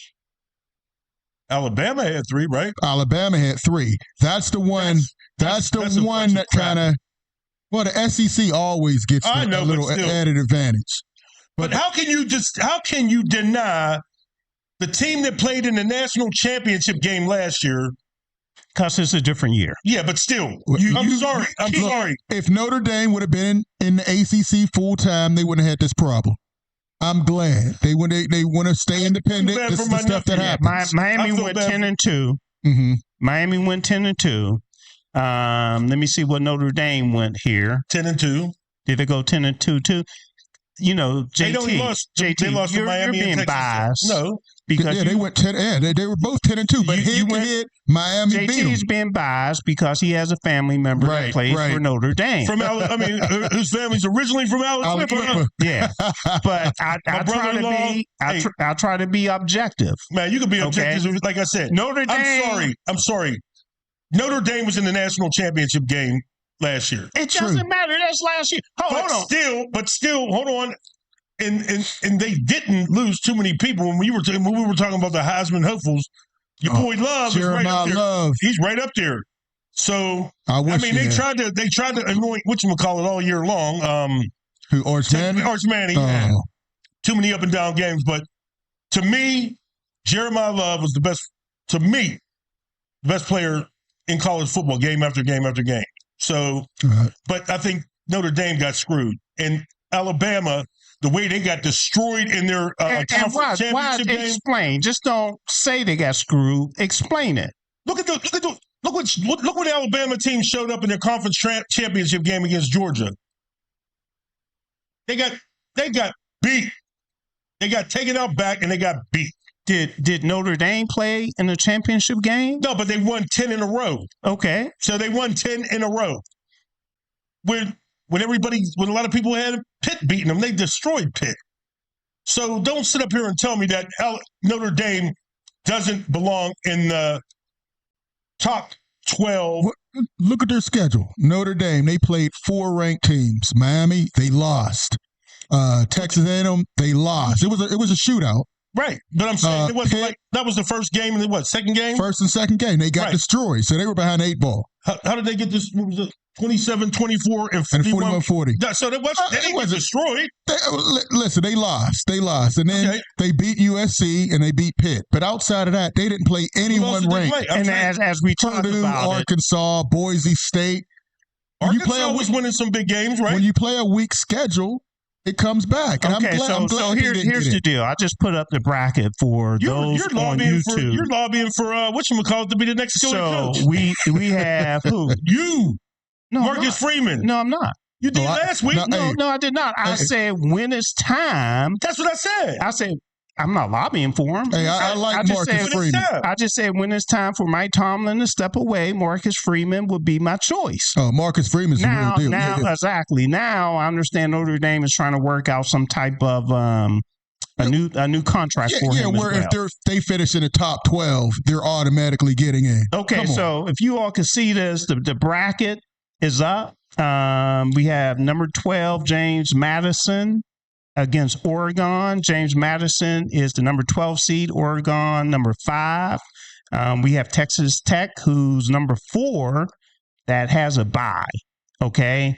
Alabama. You know I don't like Alabama, JT. They didn't deserve to be in there. They're the number 9 seed, and you have Oklahoma. And to get the 9th seed.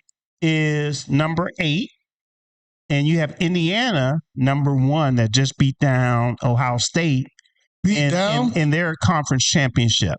Yeah. Their defense. Yeah, I don't like Ohio State, so I'll use words like that. All right. Moving over, Tulane in the other side of the bracket.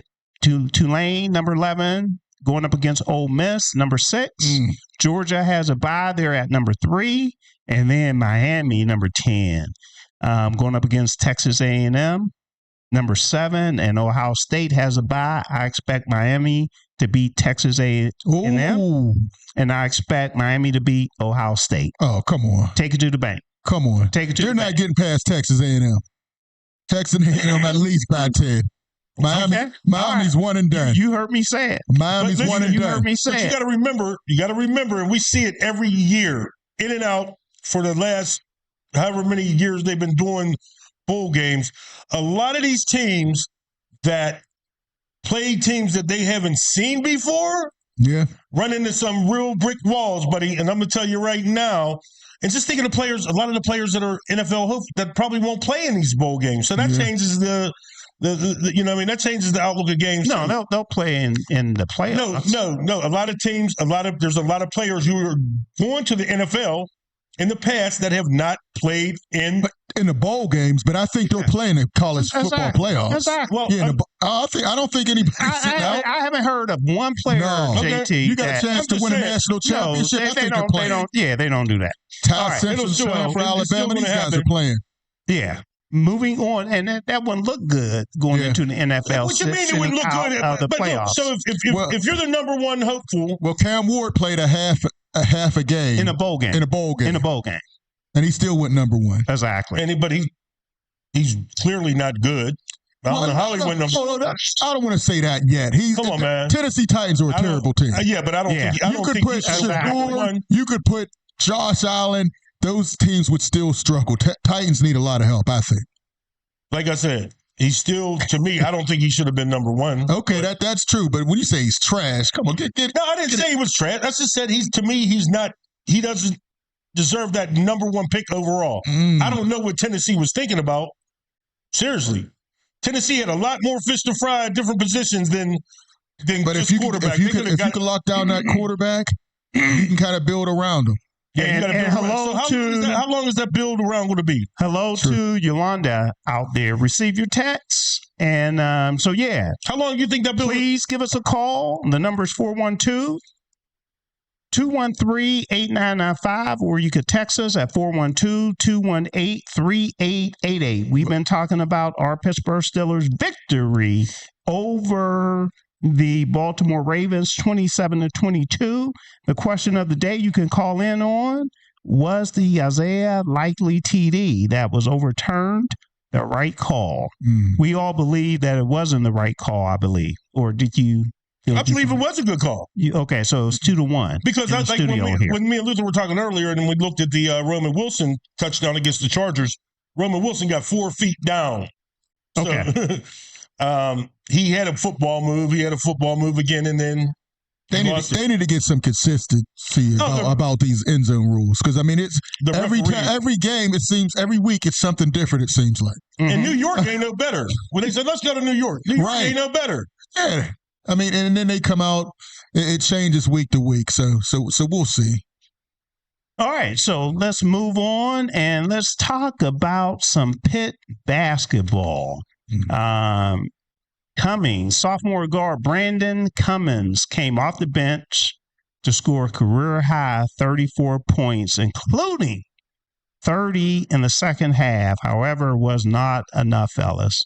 The Pitt men's basketball team went down on Sunday, 80-73. When I was in Baltimore, I took a look at the score, and I was very disappointed that the Panthers went down on Sunday. Now, I'm not sure what kind of team Hofstra has, but I would have thought that. You would think Pitt has more. Yeah, Pitt would have been able to beat than Hofstra. Did they, Jeff Cable. Did they lose their football program, if I'm not mistaken? Jeff Cable, I don't know. Is he on the hot seat? He has to be. Is he on the hot seat? I think they have a real good recruiting class. Yeah, but is he going to be able to get to that recruiting class? You're well, right. Not only that, you're right. With Pitt playing as bad as they're playing, they might lose some of those commits too. 5-5, and they haven't even really gotten into their conference yet. He might be on the hot seat, but I'll say they'll give him at least next year. I hope he gets next year. I really do. But I really do. Because it depends on how they finish. They're 5-5 now. You have to keep in mind what the expectations are, and I believe the expectations coming into this year, based on the ACC coaches. They have them ranked 17th, guys. 17th. I understand that. We're in the ACC. Well, they're next to last. They're in last place right now. Okay, how many teams? 17th. They did him a favor. They did him a favor. How many? Well, those are in conference games now. It's going to get even worse. It's going to get harder when they get in the conference. This is usually before you get in the conference, you build your confidence. If you can't go, 10-1 or 8-2. Or even it might not be good. Something. Yeah, you got to have a nice winning record, because you're going to face the Dukes and the North Carolinas, Louisville. And I said something last week, Luther, and I don't know if you can agree with me, or I don't know if you pay attention that much, because is it me, or does Capel look just beat? He looks tired. He just, I think he's feeling that heat. I agree. I think he's feeling that pressure. So there's 18 ACC basketball teams. Pitt was expected to come in 17. So that and they did him a favor, and that's where they're at, last place. But again, hopefully they can turn it around. No, you can't use that because they haven't played any conference games. That's the tougher games, though. Right, but I'm saying the rankings are based on conference games. Yeah, that's what I'm saying, not overall games. We'll see. Yeah, but you can kind of look and see when you lose. Yeah, when you're losing out the Hofstras of the world. Camp Quanticky or whatever. No, don't get me wrong, fellas. I'm saying it doesn't look good. It doesn't look it's good. It's looking bad. It's but real I was just hot. clarifying the standings. That's all I was doing. That's why he's looking like that, JT. It's getting real hot right now. And the thing is, like I said just a couple minutes ago, with them looking as bad as they look, some of those, what you want to call it, those really confidence builders, those conference game. We got to catch up. We got to go. Finish this. We got to go. Can I just finish this point? I just said with the way it looks, He's going to lose recruits. Okay, fine. Commits. We got to run because we got a lot of subjects that we got to get caught up on. The Pirates was supposed to make an offer to Kyle Schwarber. Okay, that fell through. All right, so he just re-signed, I understand, with the Phillies. However, I'll give the Pirates credit. Do you believe it? I do believe it. I think this is going to be a challenge of the Pirates, right? Trying to get those top free agents because, as you said, Luther, there's they're going to have to overpay. There's a lot of baggage. There's a lot of baggage. And why would you go to the Pirates and you could go to Philly? Why would you go to the Pirates? You could go to the Yankees. Why would you go to the Pirates? You could go to St. Louis, L.A. So that's going to be part of their battle there. Yeah, but what you look at is how are they building around Paul Schemes? Exactly. That's right now. He had the least amount of run production last year, and that's the still only won the Cy Young. Yeah. And that's, to me, right now, that's the only selling point is showing, be about it, and show it. Right. And time's running out. Yeah. Schemes is, they got a there ain't no franchise tag in baseball. Absolutely. Yeah. All right, moving on to the NBA. LeBron is back. The king. Yeah, LeBron, 29 points. I saw that. Okay. I saw that game with the win over Philly. I think he had what? He had about 7 of those points at the end. 2 threes and a 2. Oh man, he was incredible. He was incredible at the end of that game. Doing it at this age. Right. Doing it at this age. And the Lakers, they're playing real good ball right now. That's why I call him GOAT James. We'll never see another LeBron James ever. Come on, man. GOAT James. Well, that's what they said about Michael Jordan. We never saw Michael Jordan again. We saw somebody close in Kobe, but he wasn't Jordan. Yeah, but he wasn't Jordan. We'll never see a LeBron. So we can say that right now. We'll never see another LeBron. So you trying to say LeBron? He's one of one. When you just like Jordan's one of one. He's to me. I think he's a bad boy, and that's you think he's understandable. Better than Michael Jordan? Yes, sir. You are out of your mind. Yes, sir. Come on, man. Well, I know somebody want to call in now. He is. I mean, these guys around here are crazy. Detroit. 19-5, fellas. They're balling in the Cunningham Eastern Conference. Cunningham, yes, I'm loving what they're doing. But they started out 12-0 or 13-0. They had a nice run. They had a nice run. They had a nice 5. And it's about time. Detroit needs to get it. They won 7 of their last 10, so they're still Detroit needs it and won their last 2. They've been down for years. Yeah. So they're making a good comeback. Also, the Knicks are playing better ball as of late as well. The Knicks. The Nets or the Knicks? You said the Knicks? The Knicks. 8-2 over their last 10. Yeah. Okay. Boston is hanging in there even with Jaylen Brown is playing at an MVP level. I'm impressed with him. Even with Jason Tatum out. Yeah. They're playing good ball. They're surprising me. I'll have to go back and look at my NBA stuff, but I believe I didn't have them making the playoffs this year, but they're proving me wrong so far. Milwaukee is very disappointing. Doc Rivers on a hot seat, and Giannis may be traded. Exactly. He's making noise. But isn't the Greek Freak out for a few weeks? Yeah, with calf injury. Yeah, but they were playing bad with him. Yeah. So when he comes back, they might be in last place. Over in the West, we talked about the Lakers, 17-6 in second place. We have OKC. Who's just doing it, 23-1. They're going to break that. They're going to break that record. Yeah, they will break SGA. Why is anybody in front of him for MVP? Joker is great, but SGA Denver 17-6 as well. Yeah, but 23-1. Yeah, I know. And he doesn't even play the fourth quarters. Right. You got to give it. Come on, man. Those guys, they're young too, man. They're young. They're still hungry. And blame Kawhi Leonard.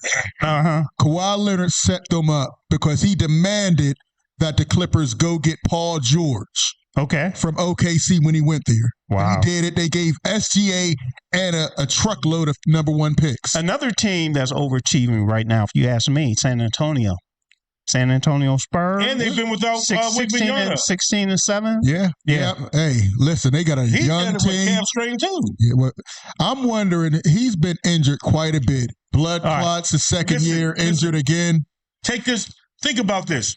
These guys that are 7'4", 7'5", short careers. Yeah, Yao Ming, Sean Bradley. These guys that have that height, they do not last that long. And I don't care how big Yao Ming was, he was fragile. I don't care how big Sean Bradley was, really fragile.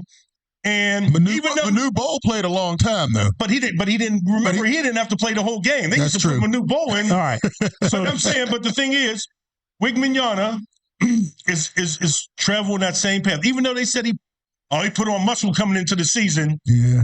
He's all right. This is what we're doing, fellas, because we're pressed with time. Okay. We gotta get moving. So we're gonna blow by this break, and we're gonna get into the next subjects. The phone lines are still open. If anyone would like to call, we'll make sure we get you in. All right. Happenings around the NBA, NFL.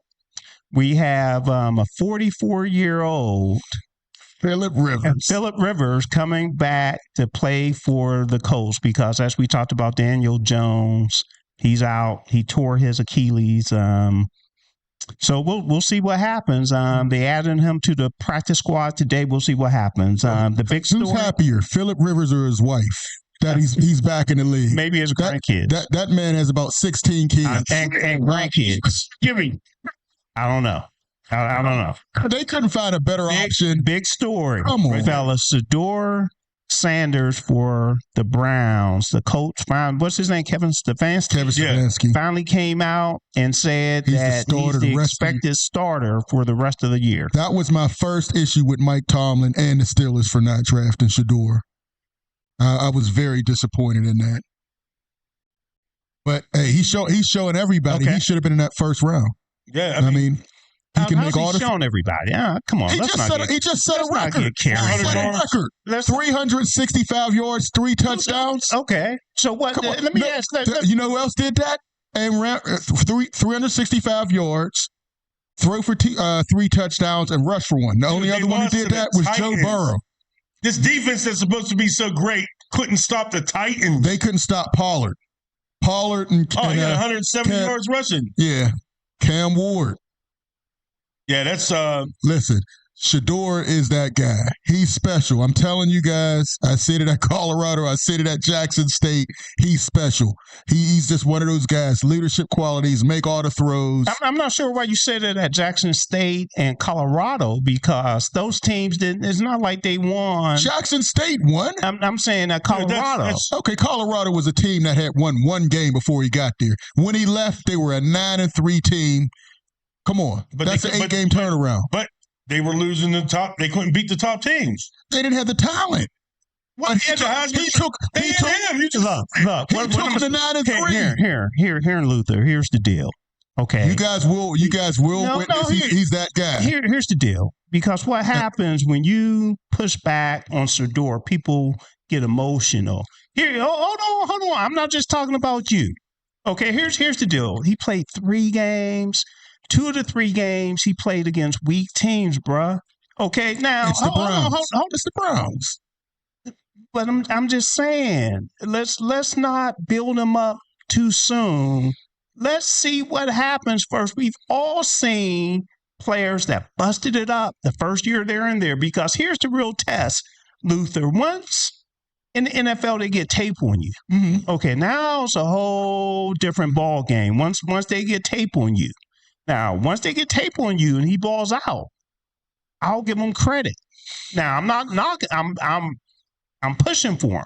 I am, but I'm not getting on this hype train because I know you got to wait and see. I'm happy. Right. Kevin Stefanski made the he right. He should be fired. But he made the right. He should have been fired. He made the right move by saying he was the starter. Is that him? Rest of the I year. don't think he made that move. I think it was the owner. Okay. And I think it was the GM. Okay. The way he was doing Shedeur all year, not giving him any reps with the first team. How does he have that much power? Pardon me? I said, how does he have that much power? You can give a guy reps. He was getting no reps. He was throwing with equipment managers at the beginning of the year. No, I'm saying Kevin Stefanski. If you're saying it was him that was blocking him playing, how does he get that much power? He's still the coach. But he's still the coach. Come on. And now after that game, they said, you know what? We're done with the Dylan Gabriel experience. We're going to go with Shedeur Sanders. Shedeur should have been drafted before Dylan Gabriel. 5th round, 144th pick. Yeah. That's disrespectful. Now, I agree with that. And that's why I ride so hard for him, because that was Who do they play this week? Denver? They play a tough team. Play a tough team this week. The Browns. I forgot their schedule. But I'm just saying, let's hold. They play the Bills. Good luck. Is it the Bills? Oh, they play the Bills? And then they have to go to the Bengals. Whoa. Okay. So see, because when he has a bad game, he's going to have a bad. He's a rookie. Okay, but that's what I'm saying. But no rookie is thrown for 364 yards, 3 touchdowns, ran for another. That game was lights against out. The Titans, I could throw for 300. But listen, it's a factor. Top quarterbacks have not. It's a factor. Drake May didn't do it. Didn't do it. Guys in the MVP conference, Bo Nix didn't do it. I'm just saying, don't go as far as what you went earlier when you said that he was the man. You got to remember. And he should have been the first round draft pick and all that stuff. Let's slow down. Listen, what I said about Lamar Jackson when the Steelers didn't draft him, they're going to regret it for years. Okay. It's going to be the same thing with Shedeur. Okay, well, if the Browns don't trade him. You can understand the Steelers not drafting Lamar at that time, though, it right? was going down. But you can still understand. I can understand it, but it was the wrong move. What you talking about, Kev? Now, this time, maybe you might have a point by overlooking Shedeur this time. But it might have been outside factors, so. Because they weren't the only team. There was a lot of factors to it. It was a lot of factors to it. All right. What else around the NFL that stood out this past week? Anything before we move on? How about Jalen Hurts falling apart on Monday Night Football? Oh, my gosh. 5 turnovers, though. Yeah, but 4 interceptions. 4 interceptions. Yeah. And then he had fumbled and intercepted. He threw an interception, got it back, and then fumbled again. And he was down deep in there. He was down deep in the Chargers' territory. I mean, and that last one, all he had to do was just run. I mean, they were in field goal range to tie it or take the lead. And he tried to squeeze between 3 players. Philadelphia, he's taking some heat in Philly all day. I was listening to some talk radio in Philly, and they're going in on him. They're going on, which he deserves this time. There's no reason that he threw some of those interceptions, but it happens. It happens. Yeah.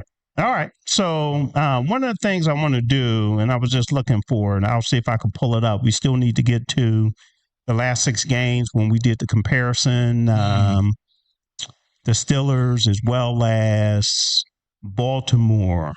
So let's go into the NFL playoff race. We talked about it a little bit already. I think Kirk had a good question. Which team would you prefer to see if the Steelers go ahead and close this thing out and make the playoffs? So what do you two think? I definitely do not want to see Buffalo. Josh Allen has beaten the Steelers plenty of times in the playoffs and the regular season. I like what you said, Kevin. I could see the Chargers being one. And Jacksonville. Young quarterback in Jacksonville, Trevor Lawrence. I think he can be rattled. It'll be cold at Heinz Field. Those are the 2 teams I would like to see them face. Yeah, but I'm going to bring this up as well. Last time Jacksonville came to Pittsburgh in the playoffs. Oh, I was there. It was 5-0. Blake Bortles. It was viciously cold, and they beat the brakes off the Steelers. So, me personally, I'd rather see Denver. All right. So go ahead. I just think that, like I said, with Denver's running game is in a shamble right now because, like I said, J.K. Dobbins out. But now that you want to see the Chargers, Amari and Hampton. Okay. Amari and Hampton's a baller. Okay. He's a baller. But a good game last night, didn't he? He did. But I'm saying, and that's his first game back. He's been out since, week 2? He's been out with a broken ankle, and he came back looking good as ever. So I'd rather see somebody like Denver, and like you said, like you said, you keep pulling away, so that's right. Indianapolis Colts. But like you said, Buffalo. I'm really still. I'm sorry. I'm sorry. All right, here's That's a bad matchup for the Steelers. Buffalo. If the playoffs ended today, I have it up on the screen. Denver would be the number 1 seed, so that would take away what you were saying, JT. New England is number 2, Jacksonville 3, the Steelers 4. Now we haven't looked at Jacksonville's schedule, and Indy and Houston, they're all in the same division, right? Right. So that's something that we should look at from a Steelers standpoint. If the Steelers could run the table, which I don't believe the Steelers will, but if they were, can they move up? Right now, it's either the number 3 or number 4 seed, I think is reasonable. Right you here. think they get the 3rd seed? I'm saying that the maximum they could probably get. Right. Yeah, they'd have to run the table, Yeah, because the number 1 and number 2, they have 2 losses. Okay. So I don't see that happening. The Jaguars play at home. I mean, they play at Denver this weekend. Then on the they play the Jets at home this weekend. Then they play at the Broncos. Okay. At the Colts, and they finished at home with the Titans. So they got 1 loss, if you ask me. And that's Jacksonville? Yes. So right now, Jacksonville, on what we have up, they are the number 3 seed. So it's looking like the Steelers probably stick at 4 with that number 4 seed. All right, let's move on to and then these other teams down here in the AFC. I really don't see this changing much. I don't see Baltimore getting in. I don't see Kansas City getting in because I don't see Miami. So I think the top 7 will pretty much stick. Real quick, Denver's last 4 games, real quick. At home against the Packers. Okay. At home against the Jaguars. Okay. At the Chiefs. Okay. And at home against the Chargers. That ain't no easy road. No, that's real tough. It's not. So that 1 and 2 can change. Let's go down to the NFC real quick. We got the Rams. That's the number 1 seed. And we're starting to get some texts in, and I'll get to the text as well. The number 2 seed, Green Bay. We have Philly, the number 3 seed, and we have Tampa Bay, the number 4 seed, and we have a good team that's outside of the top 4, which is Seattle at 10-3. So they have a good race going on with the Rams. Yeah, I would see Seattle beating Tampa Bay if the Tampa Bay lost this week to the Saints. To the Saints. Yeah, Tampa Bay is falling apart. Okay, but they have to win their division though to get in the top 4. And you know what? Tampa Bay might lose their division because the Panthers are 1 game behind them. Right. Yeah. But what I'm saying is Seattle can't do any better. I mean, they have to win their division to get into the top 4. Yeah. And right now it's the Rams, Seattle, and San Fran. Are they all in the same division? Seattle, the Rams, San Francisco, and the Saints, right? Well, let me look that up. Yeah, we're gonna look real quick. I have the standings right here in the NFC. That would be the West, right? Right. Yeah, we have the Rams, Seattle, and San Fran. Yeah. Yeah. So that's a heck of a race. That's right there. 3 teams that are wow. Yeah. And right now the Buccaneers are in the front. The Rams 10-3, Seattle 10-3, and San Francisco is only right behind them by 1 game. Right, it's 1 game. And then now this might change. We have Chicago and Detroit. Well, Detroit is on the outside.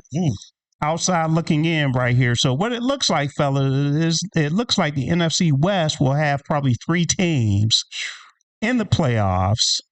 And then that last team on the NFC side, Chicago's holding it down at 7 right now.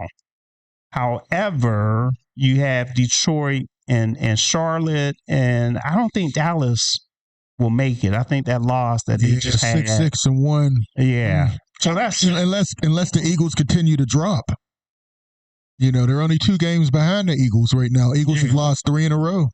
And whatchamacallit, the Panthers, the Lions, Bears, and Packers are all separated by 1 game. The Packers have a tie at 9-3-1. The Bears are 9-4, and the Lions are only 8-5. So it ain't like they can't get hot, and it depends on what their so we'll see.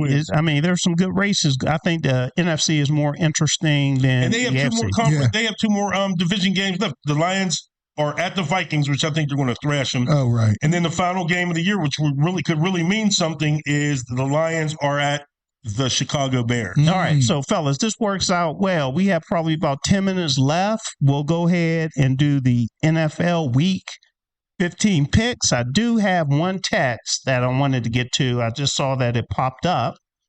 Let me see if I could get to it. JT, also, I wanted to bring up the picks from last week. I had a smoking week last week, right? I mean, your boy came up here. It's good that you did for 1 week. I'm tied. I'm tied for first place now. That's good. Yeah, tied for first place. Let me see if I could bring this up. Okay, it's taking too long. So in the interest of time, I'll keep it moving. But yeah, I'm tied for first place with Miss Tracy McCormick. I told her that I would be coming, and now I'm there. Now I'm ready to take it on all by myself now. That's right. So yeah. All right. I'm trying to multitask here as well. I know I saw a text pop up. Are you putting your picks together there, JT? Mm-mm. All right. I was actually looking for what you were looking for. All right. So we are doing the Week 15 picks, and I'll get that text in as we make our picks. How about that, fellas? So we can save some time here. And Luther, this will be your first week. This will be my first time making picks with us, huh? Yeah. All right. Well, you guys caught a break because I wasn't here, if you win, you can't come back, right? Well, this will be my last week because I'm going to win this week. All right. We'll see. Yeah. So what did you want to know about last week, Kev, since I'm on it? Well, you got it out. I finished number 1, right? 11 picks. 11 correct picks. You did really well. Right. And overall standings, I'm tied with Tracy McCormick, right? I thought her husband had the same as she did. No, Ralph, I think he's below her. He's sleeping on the couch because she might be sleeping on the couch. Because he must have went against her, so she might be sleeping on the couch. Who knows? He'll have to call in and tell us, but I think they're at a Penguins game tonight. Yep. You have 136 and 71. Tracy has 136.70, and Ralph has 134.73. Where you at, JT? I haven't done it. I've missed a few weeks. Oh, okay. Yeah. If trust me, I'd be all way. He knew he would be all way. He knew he would lose, so he said, "I'm not putting my picks in here." All right, fellas. I was number 1 to us. Let's go ahead and get moving with our picks this week. And this is, again, Week 15 in the NFL, the Thursday night matchup. We have Atlanta going up against Tampa Bay. In Tampa Bay. Who do you like? They get Mike Evans back this week, too. Yeah, it's Buccaneers. You can't never go with Kirk Cousins. Yeah, he throws receptions than he does completely. Yeah. All right, so we're all going with... His agent's the real MVP. He made so much money. You're right. Cleveland at Chicago. Chicago. How does Shedeur do? We're going to see how he plays. It's cold. Hey, it was snowing when they played against Tennessee this past week. I think he'll be all right. He'll throw 2 touchdowns. Baltimore at Cincinnati. I'm going to go with Cincinnati as well. I'm going with Cincinnati also. The Chargers, at Kansas City. Kansas City is falling apart, man. But I think Patrick Mahomes pulls it together and gets a win this week. I'm going with the Rams. I didn't like what I saw from Kansas City. Chargers. I mean, yeah. Chargers. Sorry, Chargers. Okay, so we got 1, Luther, Chargers. And I'm going with KC as well. All right, Buffalo at New England. They already beat them. They did already beat them. Buffalo's running high. Buffalo. I'm going with the Bills. I'm going to go with the upset. Bills are going to pull the upset. That's their only chance to win the division if they get them here. I think Bills can get them. I'm going with the Patriots. You're going with New England at home. I'm going with the Bills. Bills just beat Cincinnati. That was a big game. All right, moving on. I'm going with the Bills. Washington at the New York Giants. What a horrible game. Jameis Winston is going to light Washington up, and they just got blown out and shut out by the Vikings, who are even worse. And why did they bring back Jaden Daniels? He came in for a few plays, then went out again. Just let him sit. He's not healthy. I'm going with the Giants. All right. L.A. Raiders at Philadelphia. Philadelphia has to win this game. Philly, right? Philly. We're all on Philly? Yeah, Philly. Okay. New York Jets at Jacksonville. Jacksonville. Okay. We have Arizona at Houston. Right? We're all on Houston. Green Bay at Denver. This should be a really good one. Green Bay. Green Bay as well. That's my Super Bowl pick from early on. I'm not off that. Got you. All right, so Detroit at the LA Rams. That should be a good one. I'm going with the Rams. I'm not sure about you too. It's the Rams. So you have Stafford going up against his old team. Yeah. And you have Goff going against his old team. Now that Amon-Ra's back and they've started to get Jameson Williams in the game, I'm going with Detroit. They need it. They need it. But they're not going to get it. Who they listen? I agree, Luther. I agree. So you're going Rams. I'm going Rams. You're going Detroit. Yeah. All right. Carolina. What else do we have? Carolina at North. Carolina. Even though the Saints pulled that upset against them, I'm going Carolina. We're all going Carolina. Tennessee at the 49ers. San Francisco 49ers. Yeah. Okay, will we see 44-year-old Phillip Rivers? Indianapolis at Seattle. You need to go on FanDuel and put a lot of money on defensive touchdown for Seattle. Wow. That's what I'm telling you. We're all going Seattle, right? Yeah. Hey, that's JT. Once he gets hit. An official statement by Pittsburgh ESPN. Whatever JT says, we're not responsible. There you go. I'm just telling you. Once take a hit. Minnesota at Dallas. Stick a fork in Minnesota. JJ McCarthy. That was the wrong move. Dallas. It was the wrong move. Well, we'll see. You gotta give it time. Okay? We gave it a season. It's time. Sometimes it takes more than one, so we'll see. Miami at Pittsburgh. This is the Monday night game. Can Pittsburgh win 2 in a row and continue to move forward into the playoffs? Absolutely. The streak continues. Dolphins, they don't play well in the cold. I agree. It's 5 degrees. And of course, I'm going with the Steelers.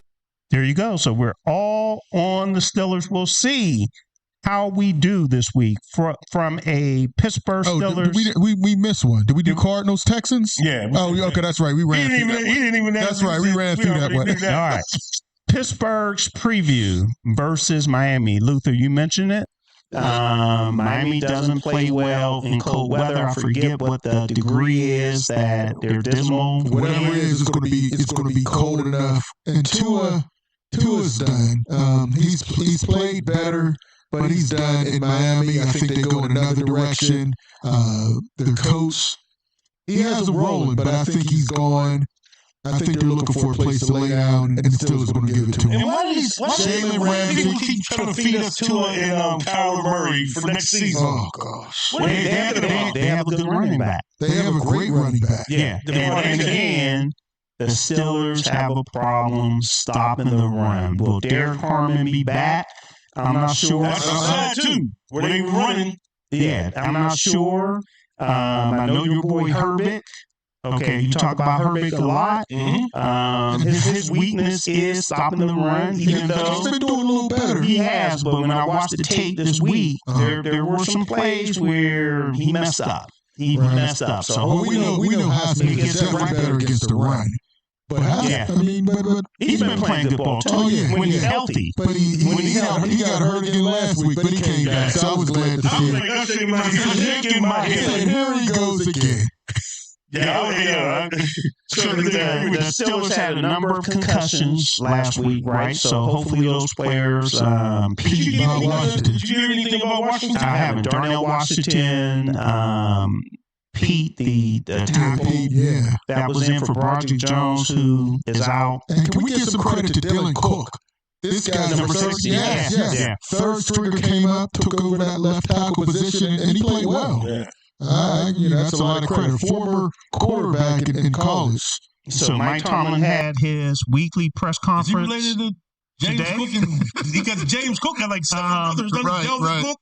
One of the things that Mike Tomlin mentioned during his weekly press conference, they have fast backs, and they know how to get their fast backs into space. They have a lot of pre-snap movement. Isn't A-Chain their leading receiver, if I'm not mistaken? He's up there. Who? Devon A-Chain. The running back. He catches a lot of passes out of the backfield. And he's one of those ones that can take a little slither and go the distance. Okay. Dude is a beast. All right. So like I was saying, they have a lot of pre-snap movement. So what that says, the Steelers defense will have to be on their heels. Yeah. They'll have to be able to communicate well, right, to make sure guys are in position to make the plays. So that game again, fellas, is Monday, 8:15. It's a rare opportunity for us, JT, to be able to come in the next day and talk about the game. To talk about the game. All right, so it is 8:01 right now. We went already a minute over 8 o'clock, so we'll still a few minutes here, 30 seconds each, and then we'll go ahead and wrap things up. So, JT, or you want Luther? Hey, listen, man, it was a pleasure. I'm going to say Steelers beat Miami. I'm going 27-20. I think that passing game is going to continue to grow and expand, and I think they're going to force Tua to beat them. He won't be able to do it. It was great seeing DK get involved last week. That deep ball was alive and active. And the fact that he went down as a gunner one time, that was impressive. That's something that George Pickens would not have done. You're right. Skowronek was hurt. Would have been screaming. He would have been screaming. Skowronek went out there, and you saw DK jump in there. So I love it. He's a great leader, a great teammate. I'm glad he had a great game, and I think he's going to have another great game. Well, once again, I want to thank all of our listeners and watchers. Subscribe to our YouTube channel, because the more we get, the better we get. In this holiday season, please look out for your loved ones. I mean, we're in a time where people don't really look out for people like they used to, but just take the time out, just to call your loved ones, visit your loved ones, right. Say something nice to somebody. Just, it don't cost you anything to say hello. Because you might make somebody's day who's on a different path at that moment. As opposed to, and I'm sorry, not opposed to, but this game coming up Monday night is a must-win to me. Absolutely. And I think the Steelers will be on point, and I think they're going to give your boy Tua everything he can handle. But God bless. Have a wonderful holiday, and we'll talk to you next week. Excellent. Now, I do have a text that came in that we weren't able to get to earlier, so I'll go ahead and get to it now. I started not to get to it because this person agrees with JT. Oh, dang. All right. So Frank Torbert? Frank Torbert. Okay. Well, he texted in, and he has a officiating family, put it that way. And the question of the day, again, everyone, was the Isaiah Likely TD that was overturned the right call? Me and Luther said no, it was a touchdown. JT said it was a touchdown. So based on what wasn't a touchdown.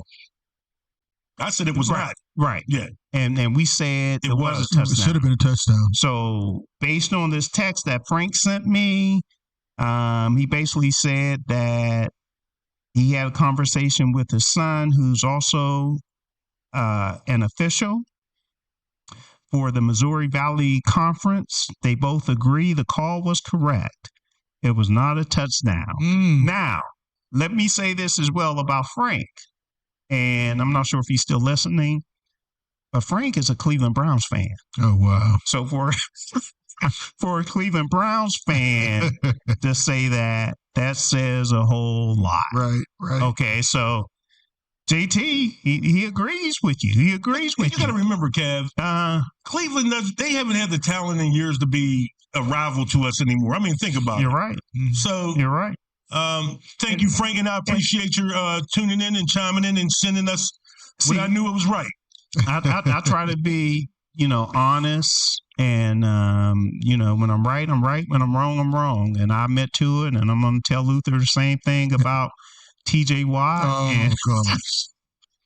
and Myles Garrett. No questions asked anymore. Luther said that Myles Garrett was the best player. He is right as of right now, Luther. So how many years younger is he? But keep in mind though, Luther, whose record is he trying to break? Ooh. Well, after Thank this you. year, That after says this a whole year, there lot. won't be a question. After this year, there won't be a question. Point for a low blow. I'm just keeping it real. And they robbed TJ. He should have had 23. He shouldn't have got a half sack. He should have been his. I appreciate that. Where else did they rob? He should have 3 MVPs. But it doesn't matter. After this year, it's going to be 26 by Myles Garrett. And when I'm right. I said that Baker Mayfield was not a top 10 quarterback. I hope you realize that now. He's not a top 10 quarterback. He's been dealt a bad. Receivers are injured. He's been injured. He's a very good quarterback. Don't get me wrong. I just never thought he was a top 10 quarterback. He was last year. He absolutely was. He led the league. And this year at the beginning, when he started losing Mike Evans, Chris Godwin, Jameer, even Ibuka.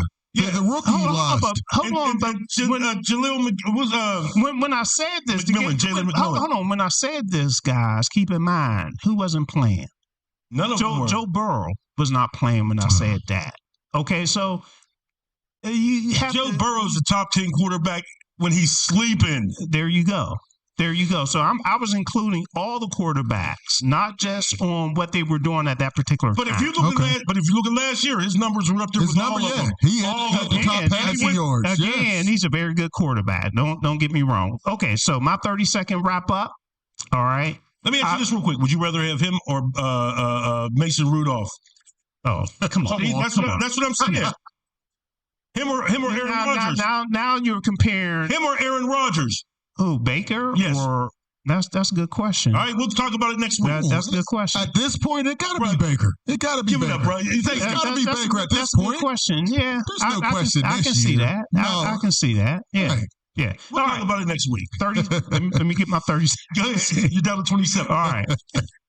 So thanks a lot, everyone, for watching the program. Hopefully you are a subscriber on our radio station, pghdsen.com, as well as our YouTube channel. We bring you content every day. Every day there's something new out there regarding one of these sports teams that we are covering. So please be a subscriber. You'll get all the necessary information. Also, tomorrow, I mentioned this before, we have a brand new show that is coming on. It just started last 3 or 4 weeks ago, Cocoa with Jesus. Please join the show 7 to 8 p.m. Also, our radio station is 24/7. Please check out all the music that we play.